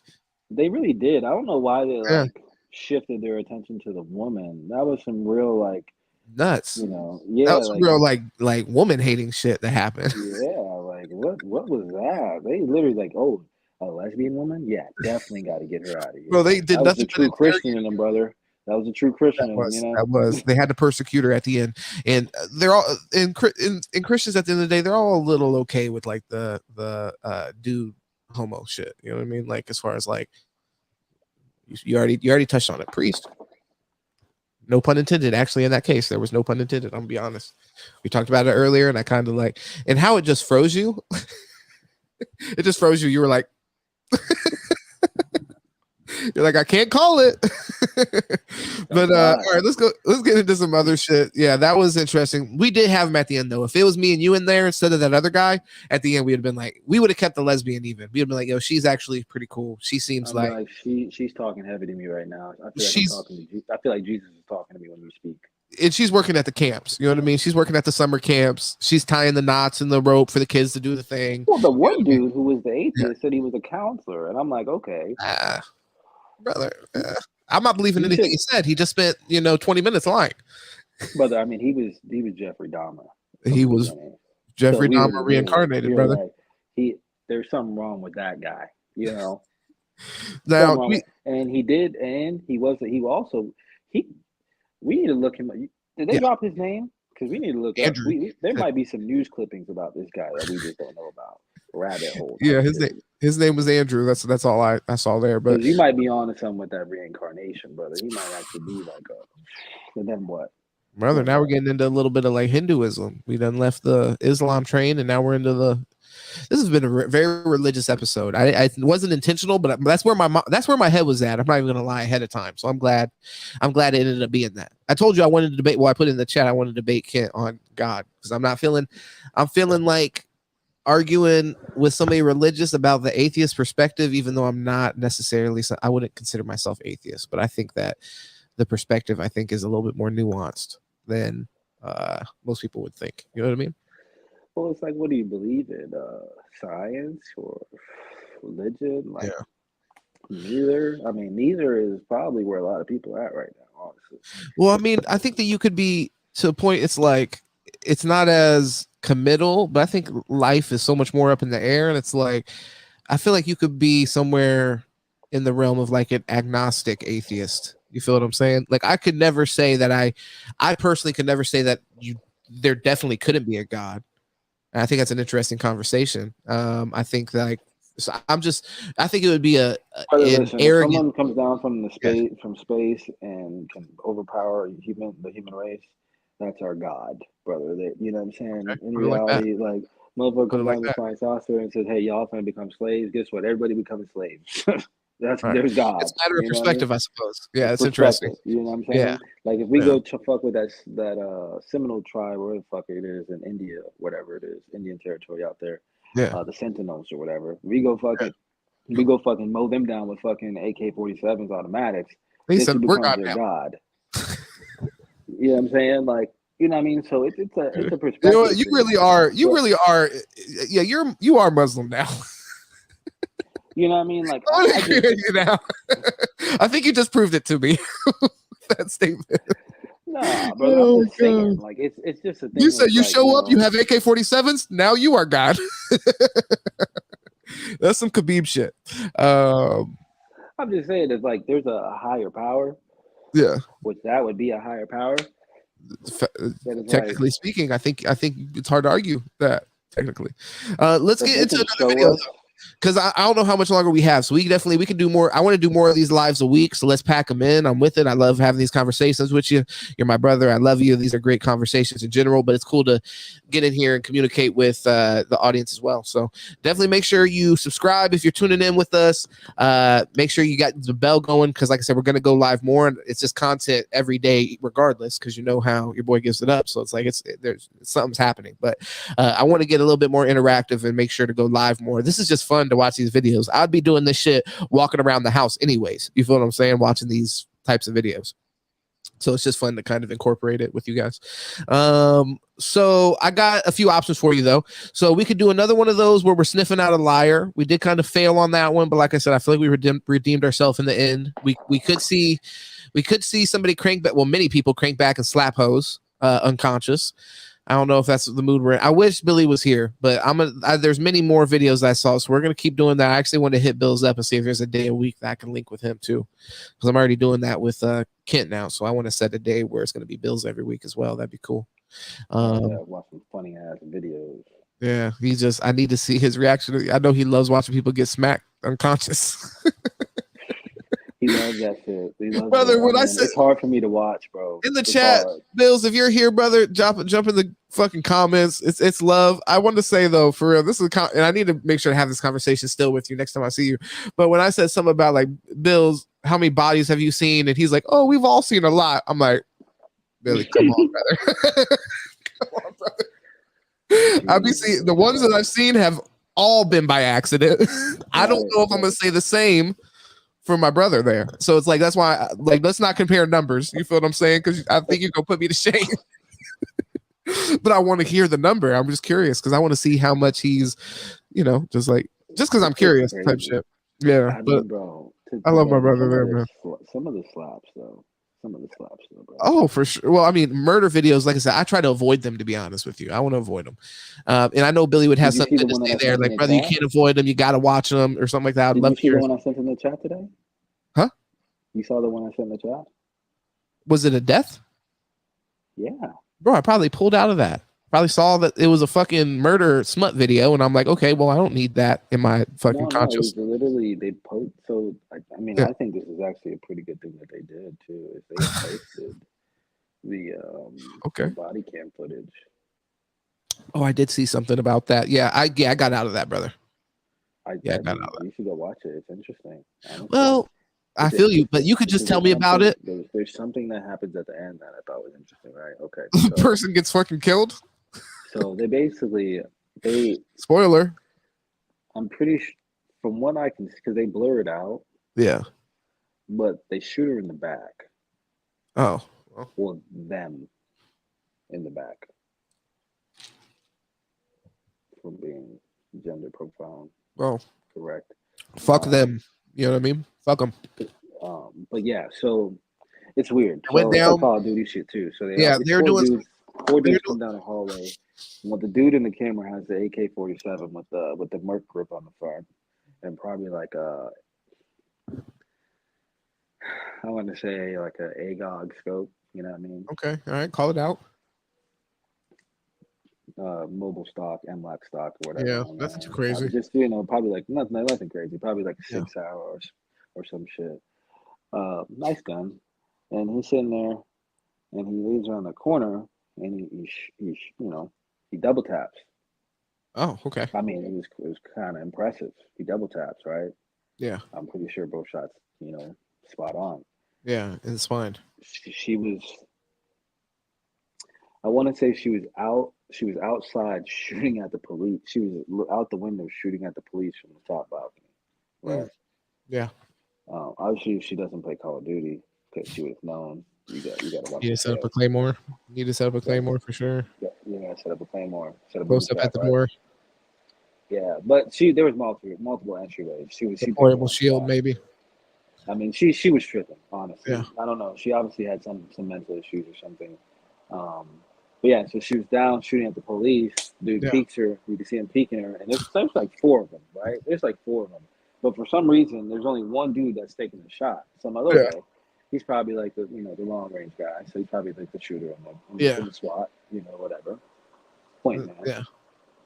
So there's one guy looking at her with a rifle, right on the corner edge, and this dude's standing out in the open like this, like. And I'm like, why is he just walking out in the open so freely? You know what I mean? Yeah. Like, that's weird. But he just knew that she wasn't looking. Obviously, it doesn't show you that, but she wasn't looking, and he shoots her twice. Yeah, so then, shot. The dude that's on the corner starts to approach when she goes down, right? Okay. The gun, she's laid out like this, basically, kind of like one arm down, one arm up. Yeah. Right. Obviously. And you see how this video scarred you, though? You know what I mean? You see how you're scarred by the video, and you were like able to recall it. Yeah. I mean, okay. Yeah, it's fine. If you don't feel like you are. But it sounds like you are. So then, no, I thought this is the interesting part because it sounds like you're recalling. It sounds like you're recalling a trauma, but let's continue, please. But there might be some legal issues here. This is what I'm saying. You're describing a murder, 100%. What happens is because her back was turned. For one. Yeah. I see. Okay. Okay, I see what you're saying. 2. She's dangerous, though. Gotta get her up out of there. You got to. Super dangerous. But yeah, it's like as soon as they said police, and she went to move, tapped out. You know what I'm saying? Oh, I feel that. Double tapped her. She dropped instantly. No resistance. I've done the same thing. I would have had to do the same thing. I'm pretty sure. I think he might have hit a neck or a headshot. They might have even said police, just hoping, hopefully she jerks anyway and just take the shot. I mean, I'm not playing with that. She already has killed people, killed innocents. She's not gonna have any regard for my life. Obviously, I'm not playing games with this stupid bitch. She's got to get laid down. And the world's no worse for her being gone. It just unfortunately happened after she had taken people's lives, which is too bad. And honestly, I hope we're using the wrong pronouns. Here's the thing. Here's the thing. Or whoever. You know what I'm saying? So So here's the thing. What happened is fuck those pronouns. Like what the fuck? Anybody respect to those pronouns can fucking suck my nuts. We love you guys. We love everybody. Fuck them though. That's what I'm saying. Fuck them. They're gone and fuck them. Like I said, it's too bad they didn't go sooner. It's what it is. Let's just keep it real. We're agreed on that. Okay. Because this was a piece of shit act to do. But so what happens is that I think even if she was alive, yeah, brother, even if she was alive, this is what happened. Yeah. The dude that was on the corner, right, peeking on the corner, not the guy who took the shot. Killing me with this fucking Call of Duty terminology. Go ahead, continue. The dude who was peeking on the corner, on the edge, right? You drop smoke. He creeps up after she goes down. Yeah. And says, you know, he creeps up after she goes down. He shoots 3 times and then screams, "Drop the gun."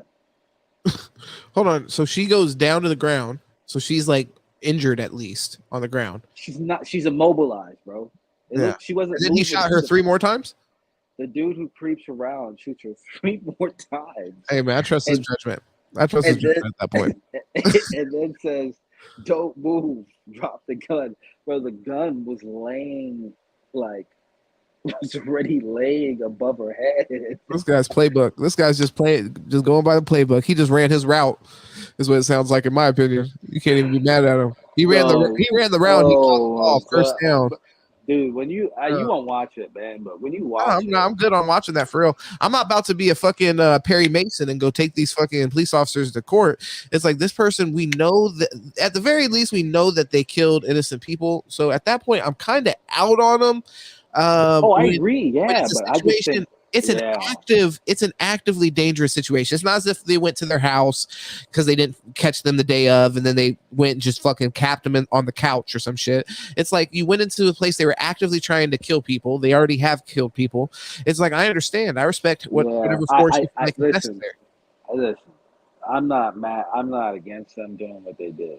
I'm not saying that. Yeah. So what I am saying is that by the book. Oh God! All right, that could be seen as excessive, and that's just what I'm saying because she went down. Yeah. She went down. They did They created an excessive situation. So it's like, look, everything has an equal and opposite reaction. So you did some wild shit. So some wild shit happened to you. Okay, no, I agree. You feel me? Like, come on, man. No, yeah, bro. I know you don't want them to be around. I understand the point you're trying to argue. I think it's interesting. I'm down to argue it. I think that in that situation, I don't think anybody's gonna hold them accountable. I don't, you know what I'm saying? I don't think anybody's gonna hold them. I hope so. Even if it has to go through like a smoke and mirrors thing, like it's in the news and then it's out of the news, and then all of a sudden the case gets dropped, and 2 years later, there's something to be said. Well, there's something to be said as far as police brutality and excessive force, and then bro, that situation is the situation. Well, but the thing is, you let something like this pass, and then that's a person that has shown that the propensity to go to those extents, and the next thing they do it in another situation that maybe doesn't warrant it, and then you look back on, you're like, well, we could have avoided this. There was obviously signs. He shot the bitch 3 times after she was already fucking down, KO'd. So it's like, this definitely, like I said, I think there's a argument to be had there. It's tough. That's the most extreme high pressure of a situation.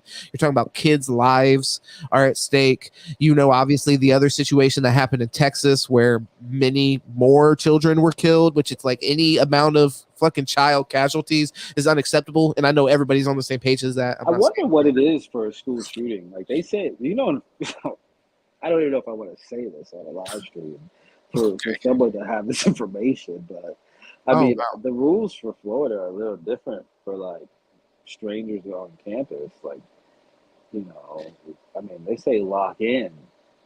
When I was looking at that video, it looked like that place was cleared.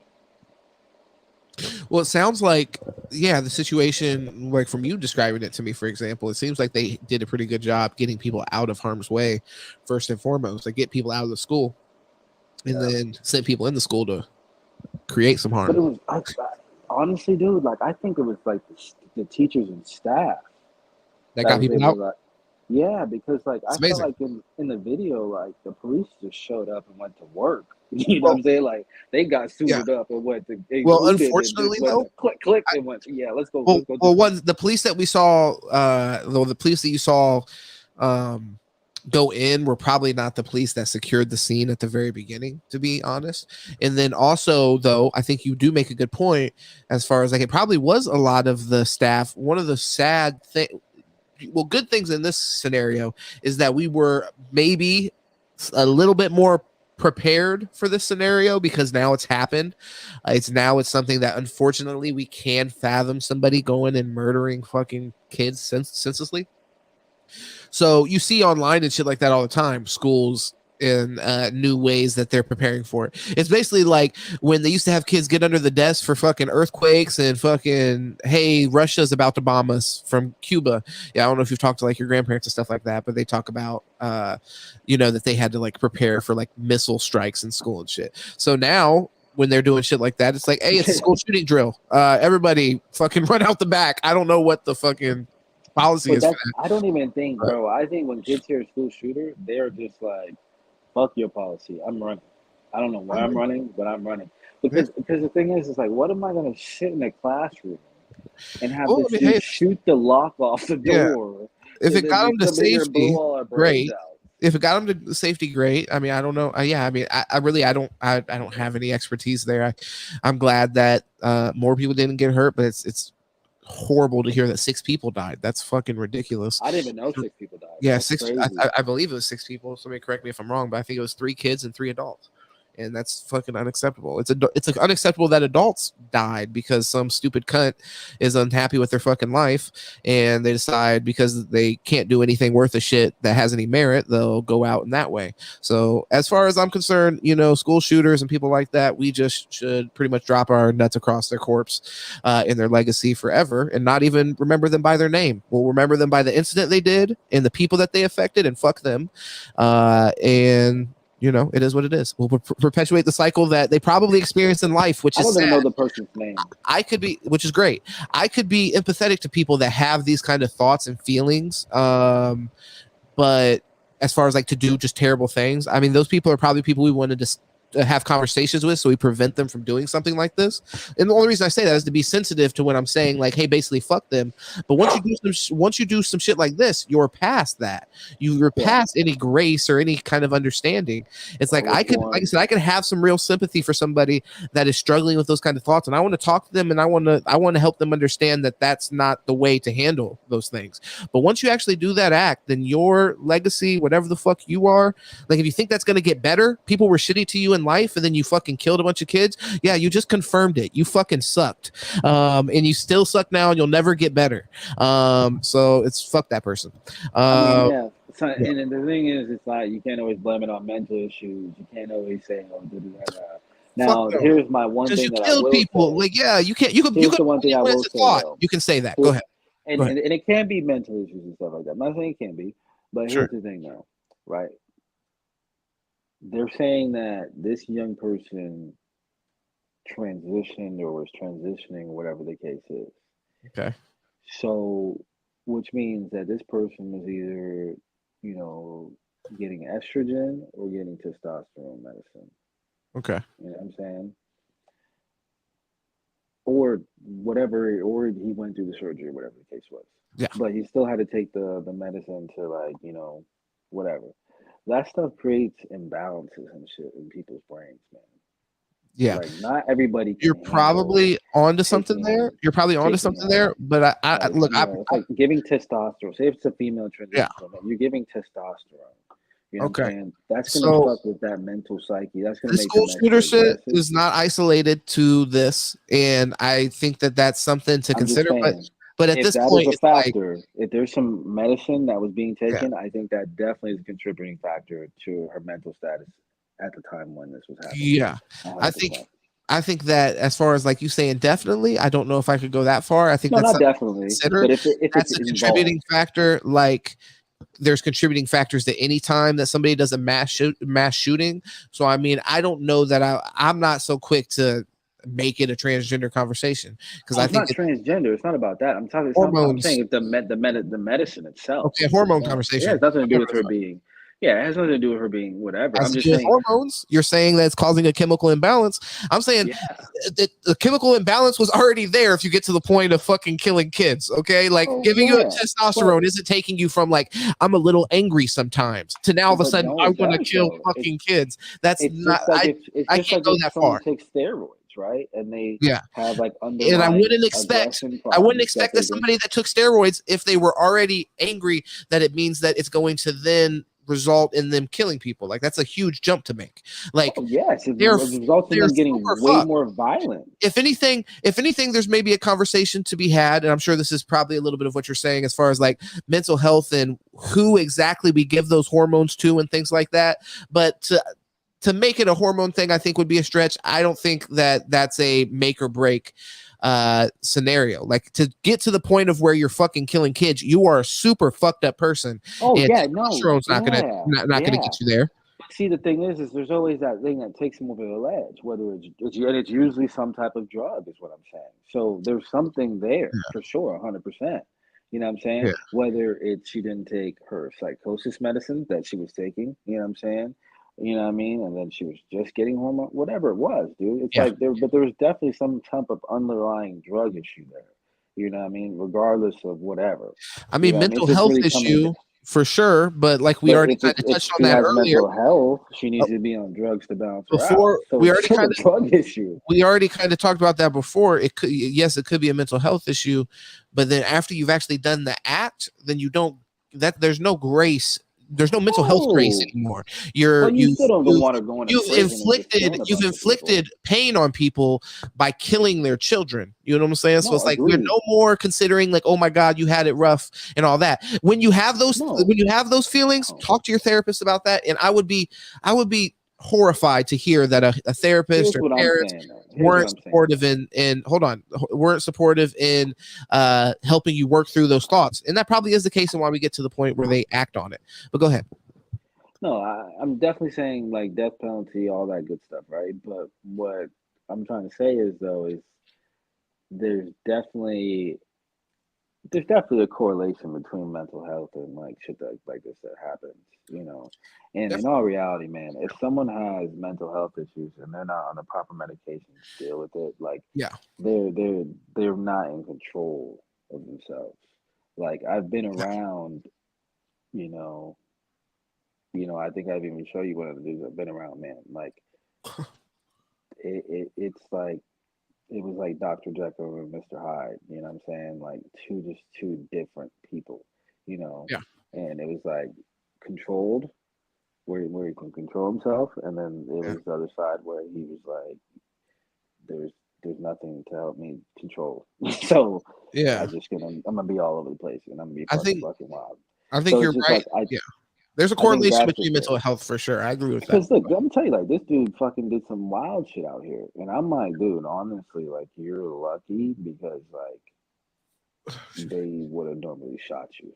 Honestly, like I'm like, you're lucky for that person that was with you, because like if like they didn't know you had the issue, that you would have been put down out here. Like I told him straight up, like because it was just, you know, because that's just how different it was. You know what I'm saying?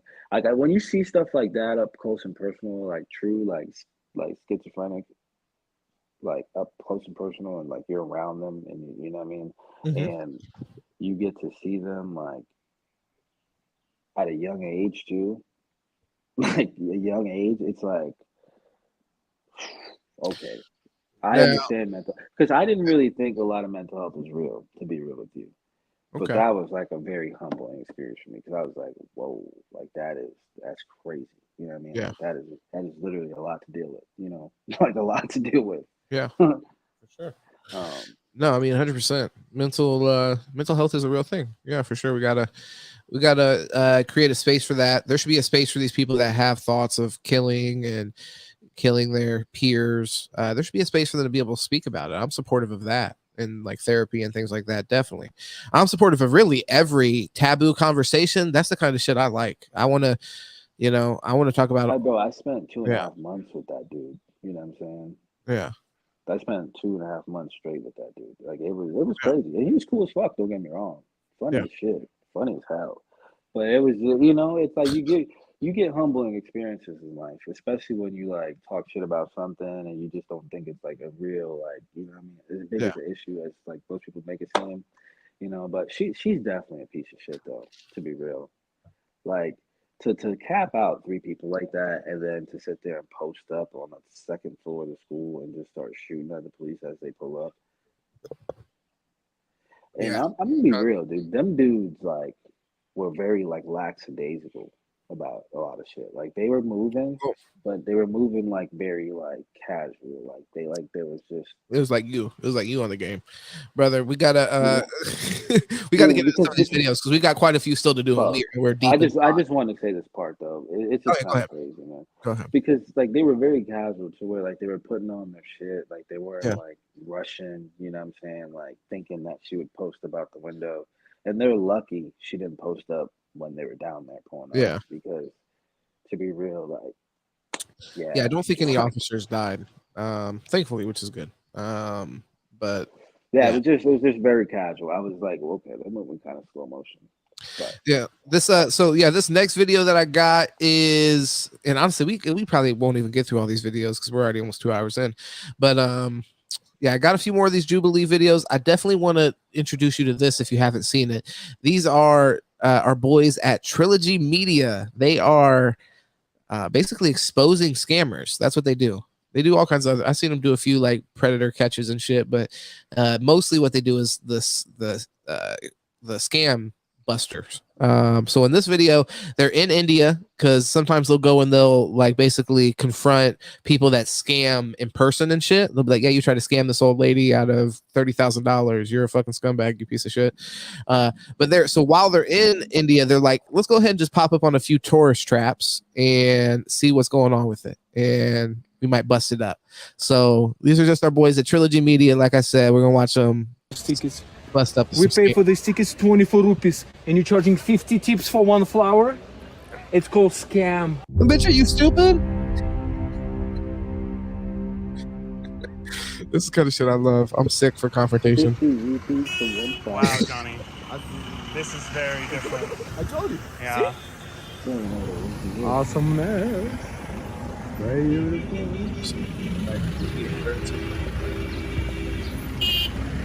It's so freaking cool.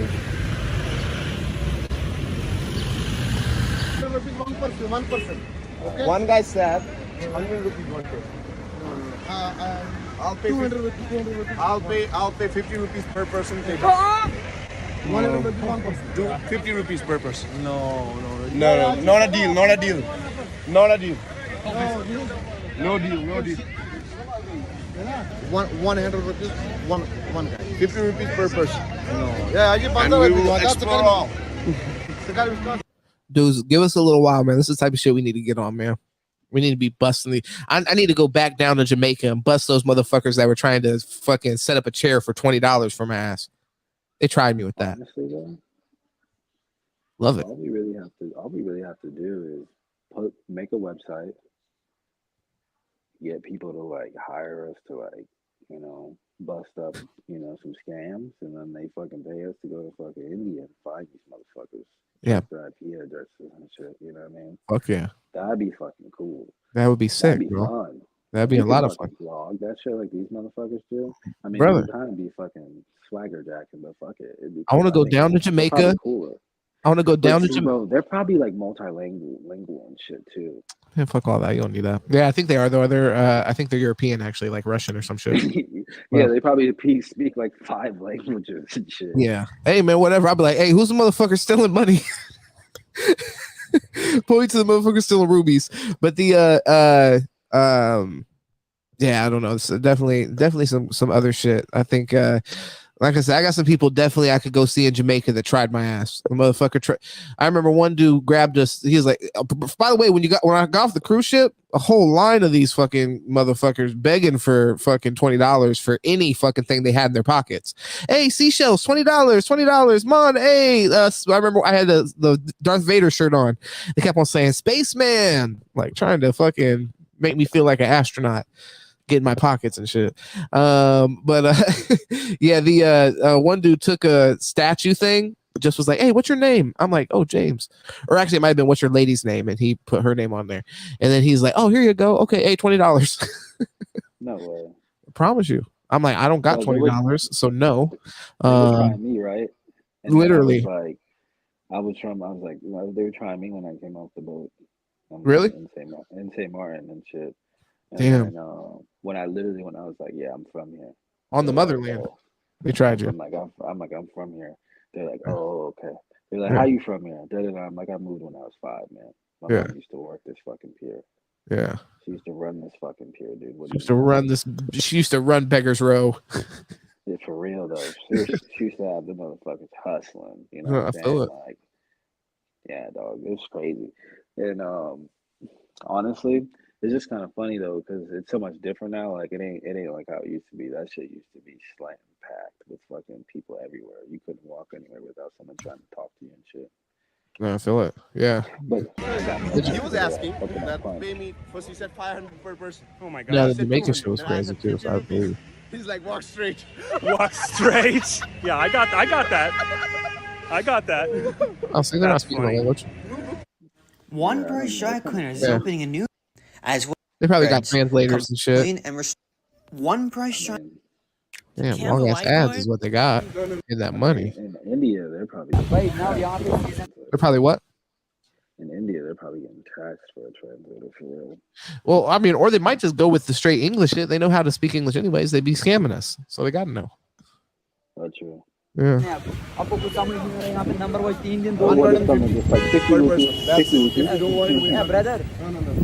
No. Give me good price and come. 150 is maximum. Yeah, you do one thing. Yeah, my friend, give me 300 per person. Okay, come. I have my number. Let's go. Come on. 300 per person. 200 per person. We do it, or we leave.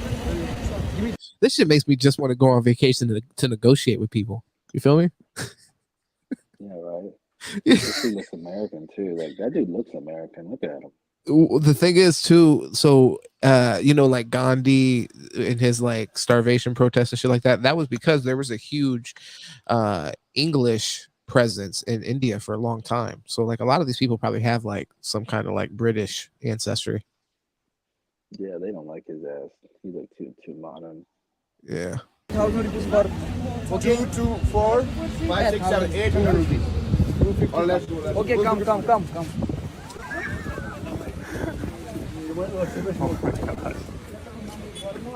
600 per person. Then he was like 500. Then he was like 400. Oh then he was my like, god. This is how you have Break it down to 200. Wow. Master negotiator. So they started out at 600, I think, and got down to 200. I told that nigga, I'll give you $100, bro. Enjoy the ride. Ride. Nice. Nigga, I'll give you $100, bro. I don't know what to tell you. You're not gonna tax me to go across the fucking lake. Yeah, look at this old ass boat, bro. Yeah, bro. What the fuck? Are you pedaling this motherfucker right now? Are you pedaling this bitch? He's wrecking it. Like, yeah, crashing boats. Like, literally, right there. Yeah. One this side. One tip to the side. Bro, fucking alligator jumping that bitch. I'm gonna be real, bro. I was trying to get off the boat. Yeah, you see, they have hookahs, they have everything. They have the whole.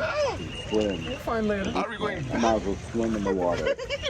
Oh, he said I think it's the other boat had like hookah and shit. Yeah, I'm fucking with that. Yeah, I mean, good morning. That's a $200 worth of a boat. Yeah, that's a $200 boat there. Yeah, Like a smoke, hookah. Oh shit, they're about to share it. Shisha. It's nice flavor. How much? How much? It depends on the flavors. Flavor? We are locals here. I am local. So what is the price? So you want to speak in Kashmiri then? Yeah, I can speak Kashmiri. Yo, you hear this shit? These motherfuckers are scammers at their core. He said, I'm a local. He's like, well, okay, can we speak our language then? You know what I mean? Like, cut them out of the deal right quick. He gets right to the business. Look, we take these motherfucking honkies for everything they got. Dog, I'm trying to tell you, boy. Ooh, Yeah. I'm not going to India, boy. They're gonna try to run my pocket. My boy's an ally, though. My boy over here is an ally. He's ready. He's like, yeah, no, I got you. I'm a local bitch. Give me local price. I need the fucking discount. He's like, yeah, I got you on camera. That's what this dude. Also, that dude got uncomfortable. I feel like they blurred it. Normal one. अच्छा अलग-अलग price Diwan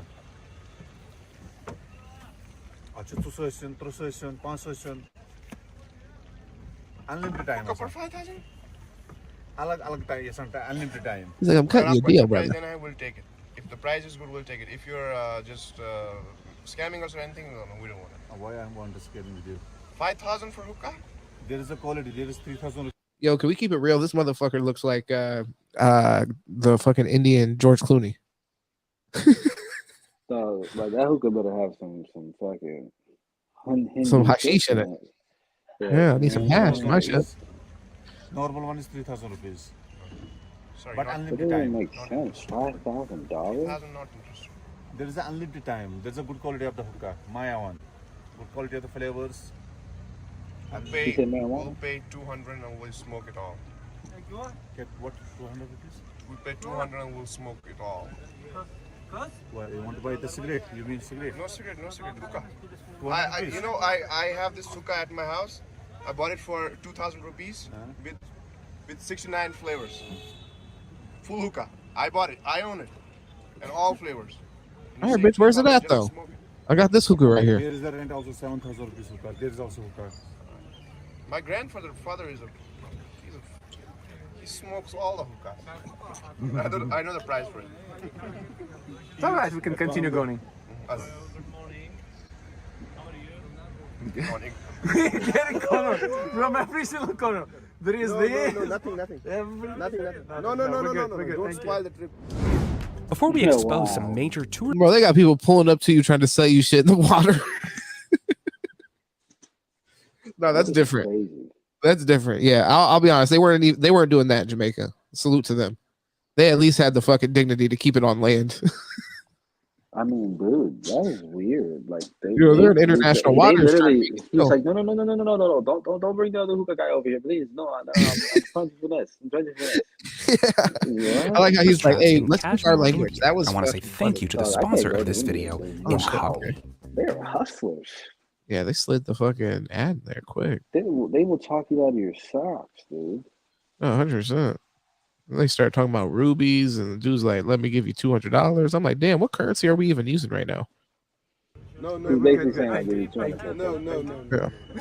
Dude, we got surrounded by business. You see? I love Indian people. They do business everywhere. Underwater, underwater, Literally. in the sky. I love you people. They said, fuck taxes. This is international waters. But if we need anything, we can ask, right? Yeah. If we see something and we're interested, we come to you. Give it to us. But we send you text message. No, we don't need any. No jewelry today. No. Are you guys interested? No. You? No. You know what I'm interested in, but it's too high. No, I mean the one on the back, but it's the women. You want hookah? Hookah. How much for hookah? We're interested in hookah, but if you give good price, we'll. Yeah, if you're gonna give good price, we're gonna do it. I If tell not, you good price, but he told me that price will not get anywhere that price is here. That price is okay. Let's give us at. So how does it work? You give us to smoke over here, and then we come back and give it to you back? Yeah, of course. They rented. Well, so you rent for all day? Okay, not all day. And to when you Shikara that time. Okay, it's gonna be 1 hour. What? 1 hour, 2 hours? We'll do. Okay, let me make a better deal. We'll pay you 400. For what? For smoking hookah. You're joking with me. I'm not joking. Then? You're saying 3,000 for hookah. I can buy a new hookah with 69 flavors, and I want you it make forever. a tea in home in for 10 rupees, but you go to restaurant for 50 rupees. Then you ask them why you sell the 50 rupees tea. But buying hookah, smoking hookah for 1 hour, no. 3,000 is... drinking hook tea. That's also drinking tea. That's 10 rupees you can make in home. Then your price, we're not interested in your price. So, all right, go find somebody else. Let's go. Example. This is crazy. I just love watching you negotiate. No, he said, no, I wanted it for odd, but he said 3,000. So I know the price of hookah here, and 3,000 is it's. You can buy a new one with the rent one. Yeah, that's yeah. I mean, rent for 1 hour. This is just the beginning. People will come and try to sell you. Yeah, you can't even just get on a boat like for 5 minutes, and they already just surrounded you. Want to sell you everything. Good morning. Good morning. How are you? Fantastic. Oh, fantastic. Yeah, I'm doing well. Yes. What are you selling? I'm selling some artworks from Kashmir, which is antiques. And I'm art, so you're selling art to art. That's very good. Whoa, Bingo. That is so nice. So nice. We met. Art and art. How much is for this boat? Nothing is expensive. This, how much? Wow, it looks so antique. Yeah, this is It's 300 rupees. 300 rupees? Not 300. No, yeah, 3,000? not dollar. No, 300 rupees. 300 rupees. One day for one artist. Wow. A lot of dance. Let's see another one. It's handmade? Yeah, all Handmade? Only handmade. If you want something special, take back home. It's a beautiful coasters. It's a Chinar design.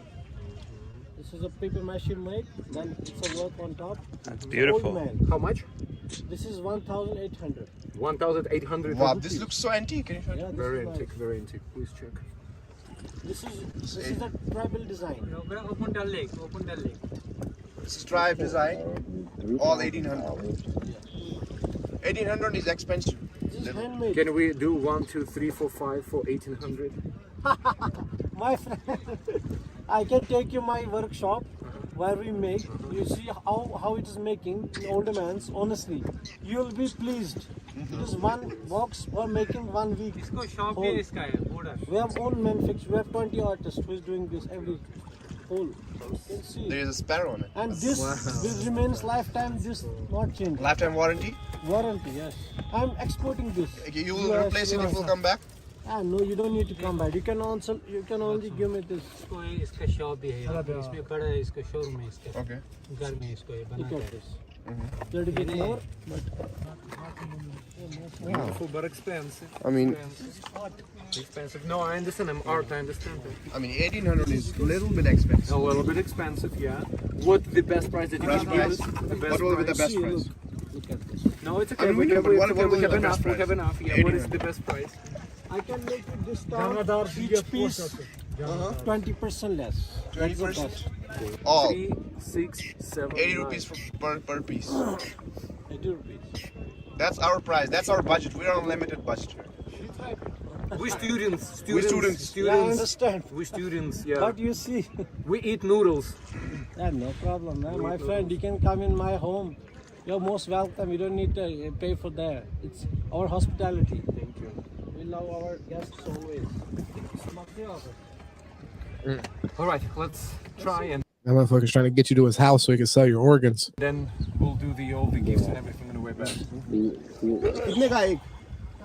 Hey, ये नहीं तुझे मुझे Fire. वाला था कितने का? I got some ribs here. $5,000. Yeah, how much for one? What, really? I buy it 50 rupees. Everywhere. Okay, I'll pay you 60 because I know that's the normal price. How much last? Final. We'll buy 4. We'll buy 8. 100 is too much. Is this lamb or? This is chicken. This is chicken? This is not lamb? I have, but this is chicken. We want lamb. Lamb is 150. 150? 150? Do you want one? I'm not super hungry, so. Really? Yeah. Okay, no. You fucking kidding me, dude? I'm fucking You that want up. You might have got I me. got tea there. I mean, yeah, I buy these. I eat $150 these a lot. or So I did 60 rupees, but $150 maybe this is for a a tourist piece place, of so chicken the and price is fish. but, It's 160. but the price was, it was okay. Oh, that was lamb actually. wasn't that Yeah, I don't know the lamb might have got me. Yeah. But the It is. chicken though. Never paid no $100 for a piece of chicken. That's crazy. Yeah, chicken was wild for sure. I think it was 150 for the lamb. Floating? Doesn't even make sense, dude. This land? This is floating land, wow.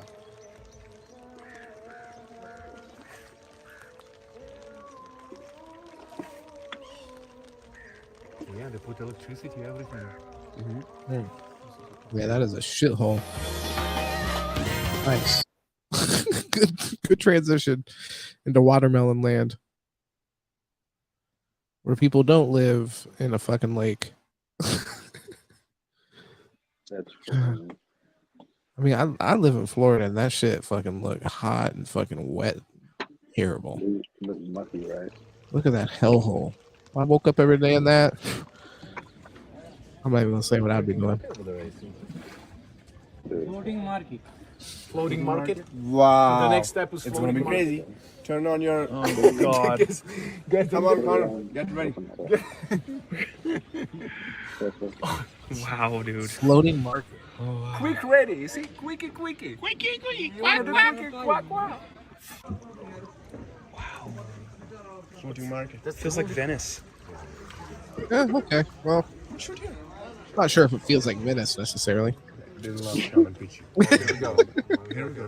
That's such a wag. You have hookah? How much for hookah? 1500, 1800. No, we just want to smoke. No, he's selling. Rent? No, this one flavor. No buy. We want to rent and smoke and give it back to you. Yeah, rent. How much? 1200 small, 1500 big one, 1800. Ishukara right. Timing. Give us a good price. We are really interested in hookah. Which one? Big one or small? Small one, but we want to smoke it and give it back to you. Okay, With flavors. How much? 1500, this 1400 is big. No, it's too expensive. It's Very nice. So morning time. Good luck time. All right, we're gonna go see more stuff. Yeah, it's very important. Who do they get to pay them this money? I'm just blown by that. There's people that they go up to them, they're like, yo, 1500 for this, and they're like, yeah, go ahead and give that to me for 2 hours. I mean, I don't know how they get people to pay them $1,500 for an hour. That's so insane. That's insane for hookah. Yeah, it makes no sense. How much your price? I mean, it's just wild. Small one is The price you said it's crazy. Yeah. Okay, small 1000. Small one should So be why can't you give us a good price? What is the exact price? Why do you have to go high? Then we go down. Can we do 250 for small one? 250 for small one. But it's small one. It's like We just want to smoke. size. We'll pay 500 and we'll get one and we all smoke it. Give us flavor and all. 500 For medium. And that's the maximum we can pay. Maximum we can have. 500. I'm gonna do it right now. Like, look. Zzz.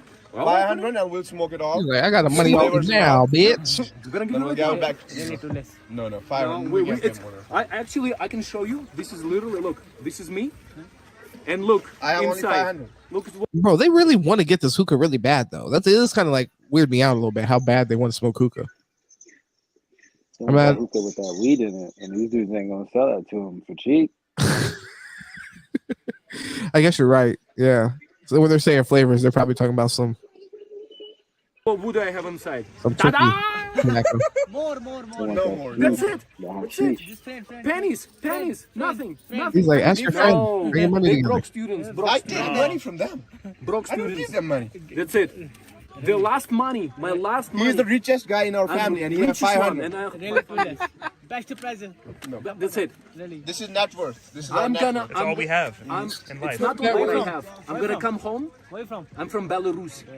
When I'm gonna come home, I'm gonna tell how Kashmir people nice, and you're gonna be the faithful Little bit more, Kashmir. sir. Okay, no, that's it. 500. That's it. One more. Okay, give me your hand. What? No, Give me no your one hand. more. Only 500. No, We only can't pay more than 500. Medium, 500. My Come boy. on, give it to us. That's it. Medium. And 69 flavors. Nice deal. Finally. That's it. 69 flavors. Yeah. 69 flavors. We're gonna smoke. Get ready. Get ready. We're smoking.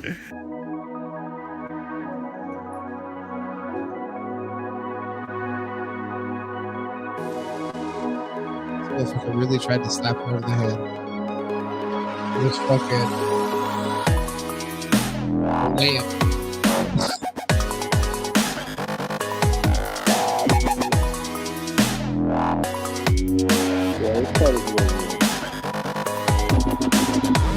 Hey, but hold on. Look at this shit though. My dog, I don't know when it's working. Look at my dog right here to the right in the hoodie. That shit's working. You see how he's leaning forward? He's talking about some shit like it's the biggest plan he's ever come up with. Dude, yeah, I mean, look at his eyes. His eyes were fucking just about to pop out of his head. Yeah, that's it. That's fucking it.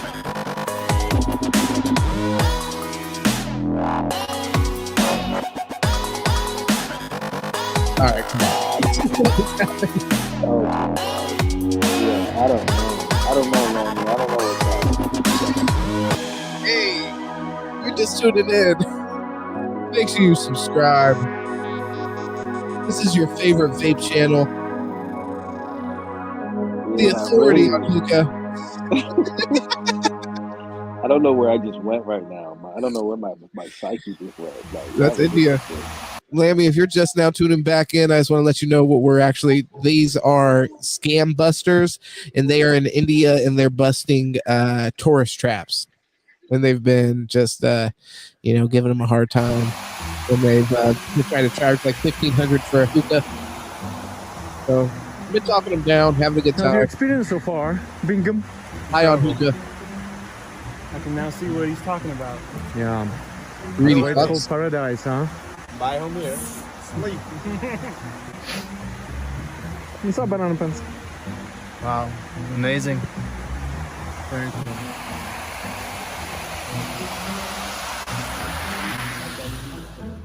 Ramzan का मुबारक Oh yeah? Ramzan का मुबारक सफाई वफाई maintain garden करते हैं Oh, you gardener? You're a gardener? Employment temporary. Oh, you work for Temple. Yeah, You work for Temple. temporary. Thank you. Some tip. Some tip. But you work for Temple, right? Temple. We just pay for the tickets, right? To enter Temple. We pay 45 rupees to get. And why we should pay again? But How much? How much? how much? Some tip. Some tip? Some tip. What is some? 50 rupees. Yeah. 50 rupees? Yeah, 50. Hold on, look. 100. Look, we paid for these tickets. I'm gonna tell you exactly how much we pay for these tickets. We pay for these tickets 24 rupees, and you're charging 50 tips for one flower. It's called scam. Rosa. Scam. It's not Rosa. It's called scam. This is no, you can't call it Rosa. Sorry. This is bad. And It's you cannot bad to scam go people. around and ask He's people like, yo, for I'm money out. by giving them You don't flowers. work for here. No problem. There is It's no bad. problem. You're It's no scamming problem for us. tourists. It's bad. Yeah, I'll scam somebody else. I'll follow you, and if I saw you doing this with anyone else, I'll call police. Okay. Okay. Police is coming. Shit, guy. It's gonna become delation. We're gonna get the whole compilation. This man was trying to flip the flowers and the fucking.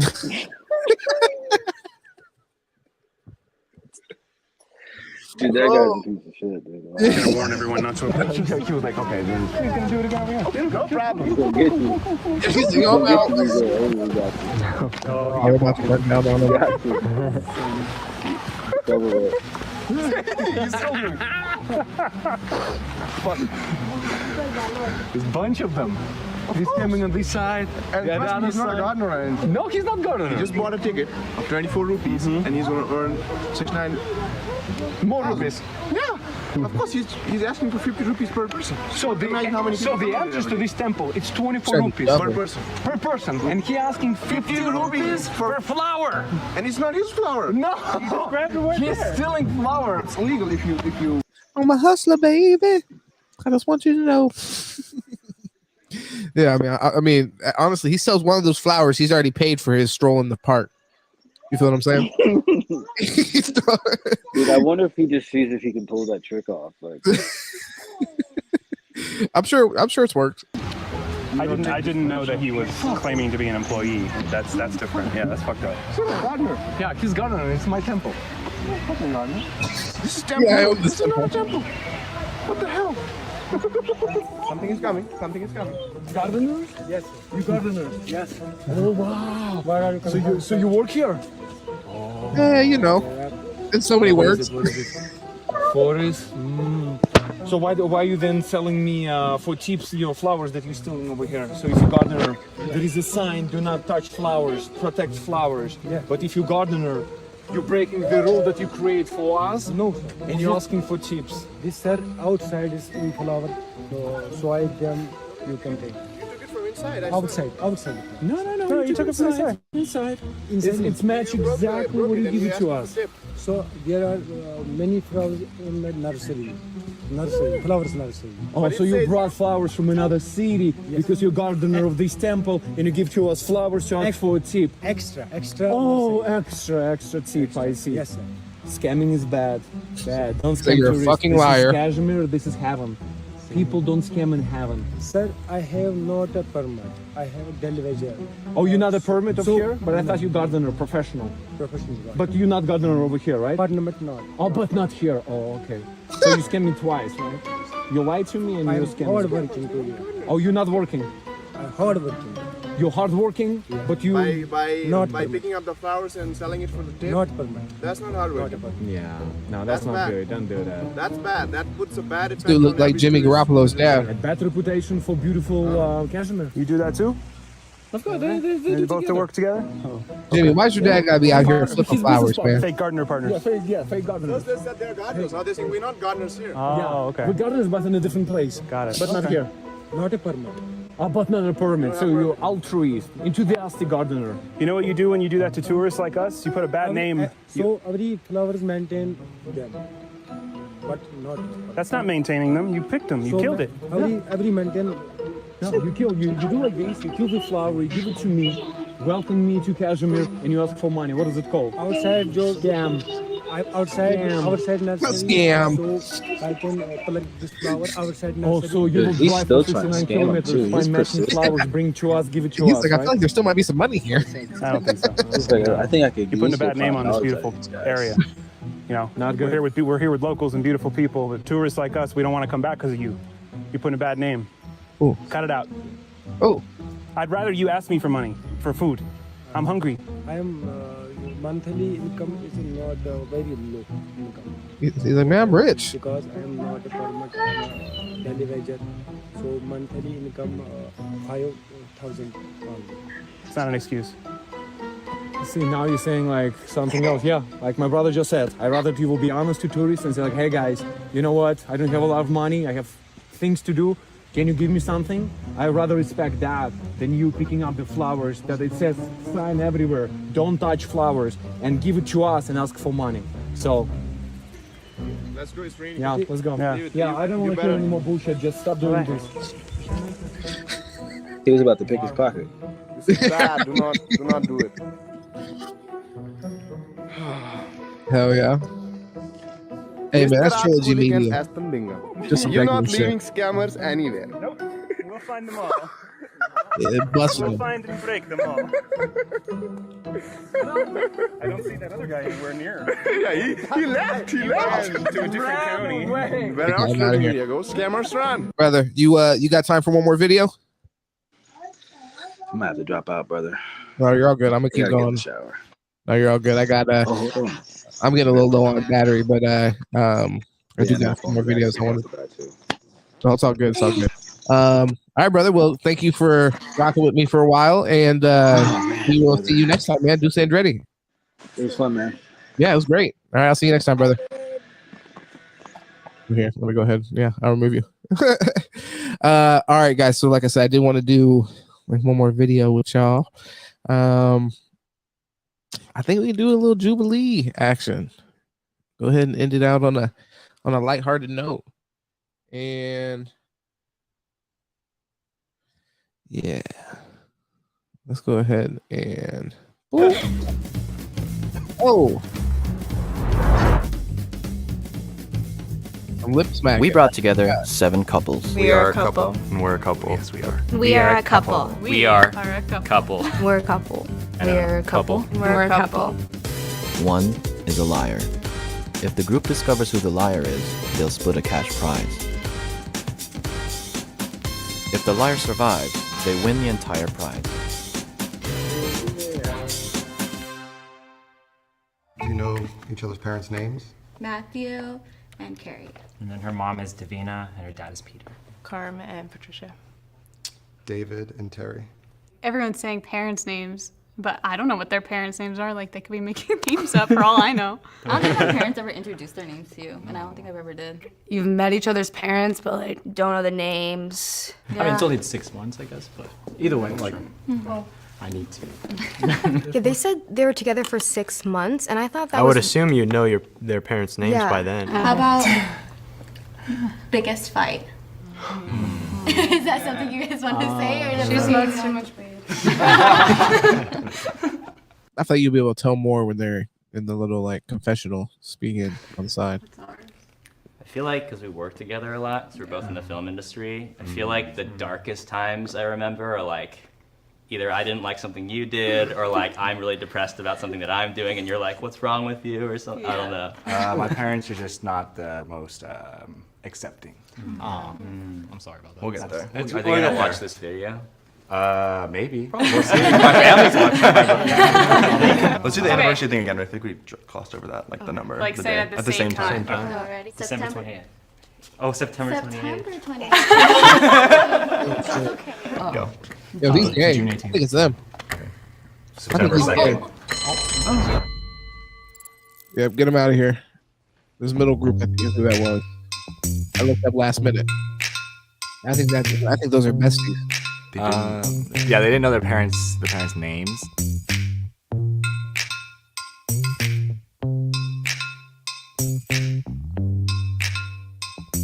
that group? Do we just Do walk out? they just walk out? Okay, I'm like, wait, what do we do? We were the only one out of all of them that were like, Yeah. we don't know. And so everyone was like, Can we talk about when we realized we liked each other? Like, Oh, what okay. was the thing that made you feel something?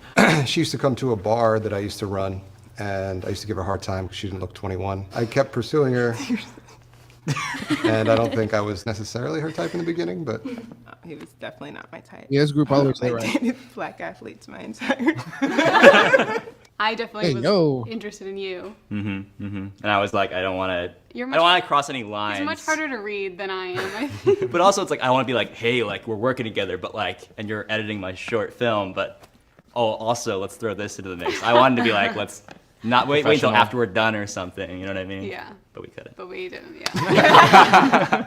We met at orientation, freshman year. I was a sophomore, I transferred. It's a So while. I had like no Okay, friends, but and she was a I believe it. freshman. And we were just, best friends. Like vibed immediately.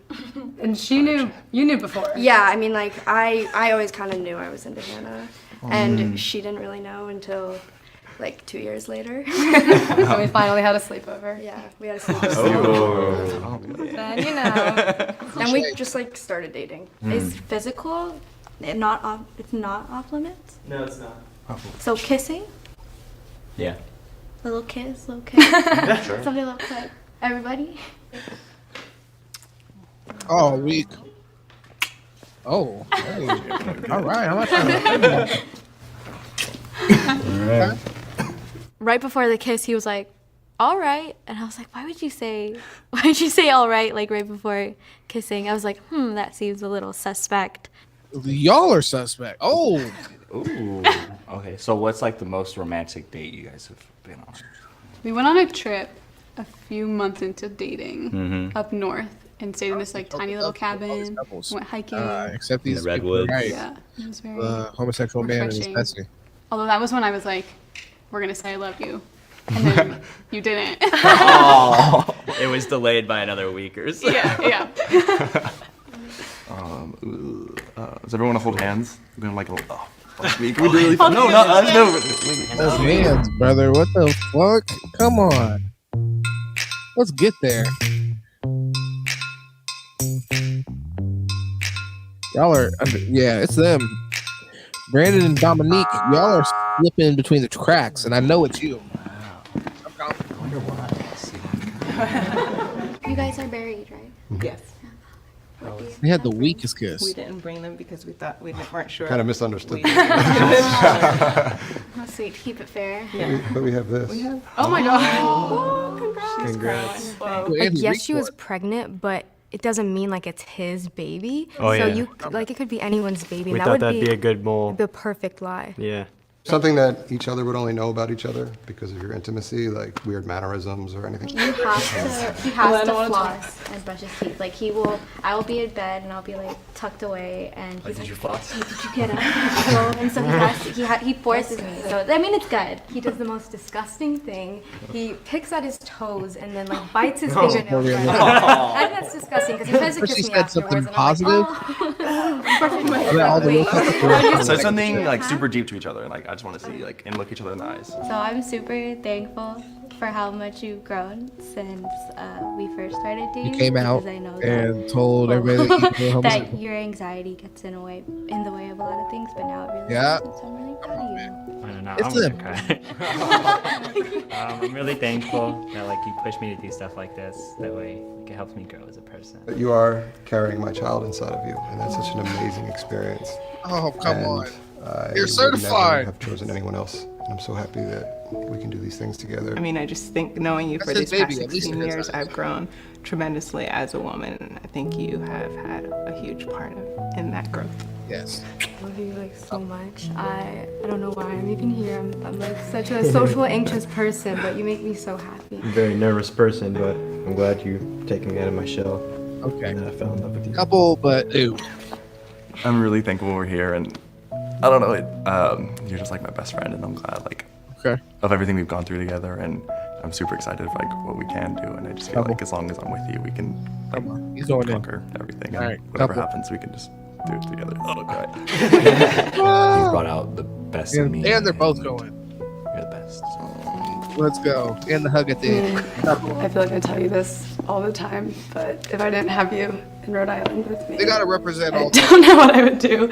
I would all drop the out fucking and leave types of couples as because well. you So ground me the and lesbian accept and the me. gay couple's gonna be legit because they need some Like no that matter representation.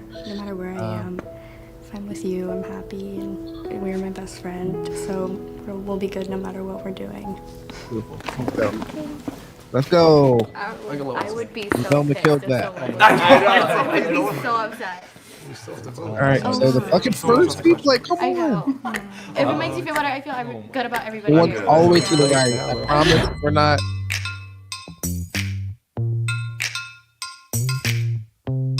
You guys are blind. Oh my god. Jamie, who are you? All right, well, they're the second weirdest, but I just feel like they're just like weird. We're such like private people, so it's so uncomfortable for us to go up in front of people. So and they probably say just didn't think that. it was genuine when we were talking with each other. Raise your hand if you have any doubt and you would like Speaking to facts. continue the game. The mole is those people. Y'all are Alright. clear. This is the end of the game. It's the one to the If right. lights turn Look, green, they're you close ashamed. the liar out. Hands over If the lights face. turn red, the liar is still in the box and you lose.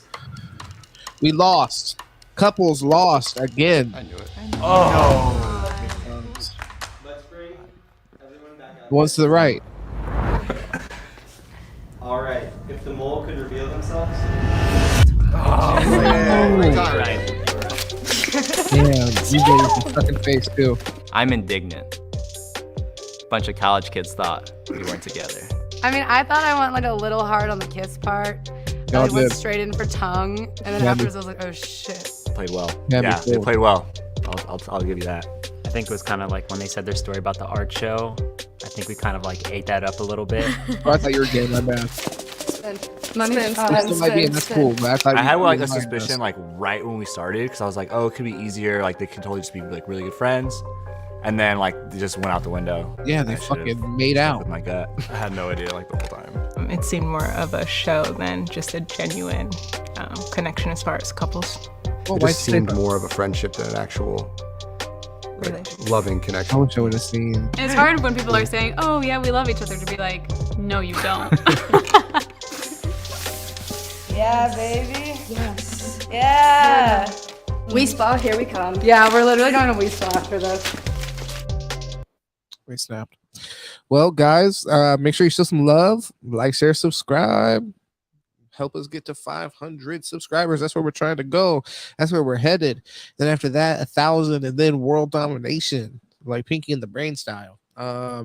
We appreciate you, anybody, for tuning in tonight. Thank you, everybody from Birdman, Lammy, Chloe, Jaded Spades, all you guys for tuning in, showing some love, and anybody that didn't hop in and get involved in the conversation necessarily, I appreciate y'all for tuning in as well. I got more videos here to play, even, to be honest with you, so I might be coming live again tomorrow or something. Who knows? I don't know. Definitely look out for more lives in the future. Like I said, I want to find time to go live with Gates Open Media. Go check him out. He's been going live more recently, so definitely show him some love. Great dude. And Smooth Recoil for your gaming needs. Call of Duty all the time. Dub Skis, Dub City. Smooth Recoil is your man. Mini podcast this weekend. We're heading up to Orlando to do some collaborations with a few people. Cameron McDoyle, definitely check him out. He does some vlogs and it does a podcast as well, but he does some vlogs that was really cool. We did one in New York that I really enjoyed. He got a little interview with Key Glock while he was up there. That was sick. But we're gonna see him. We're gonna also go check out the LOP podcast sometime soon. Fuck with them heavy. Maybe some stuff with Florida Boy J. So definitely keep an eye out for more collaborations. I'm excited to get some stuff rolling and just work with more content creators and stuff. So show some love, man. We'll get with you next time. Keep an eye out for these lives this week. And we're out.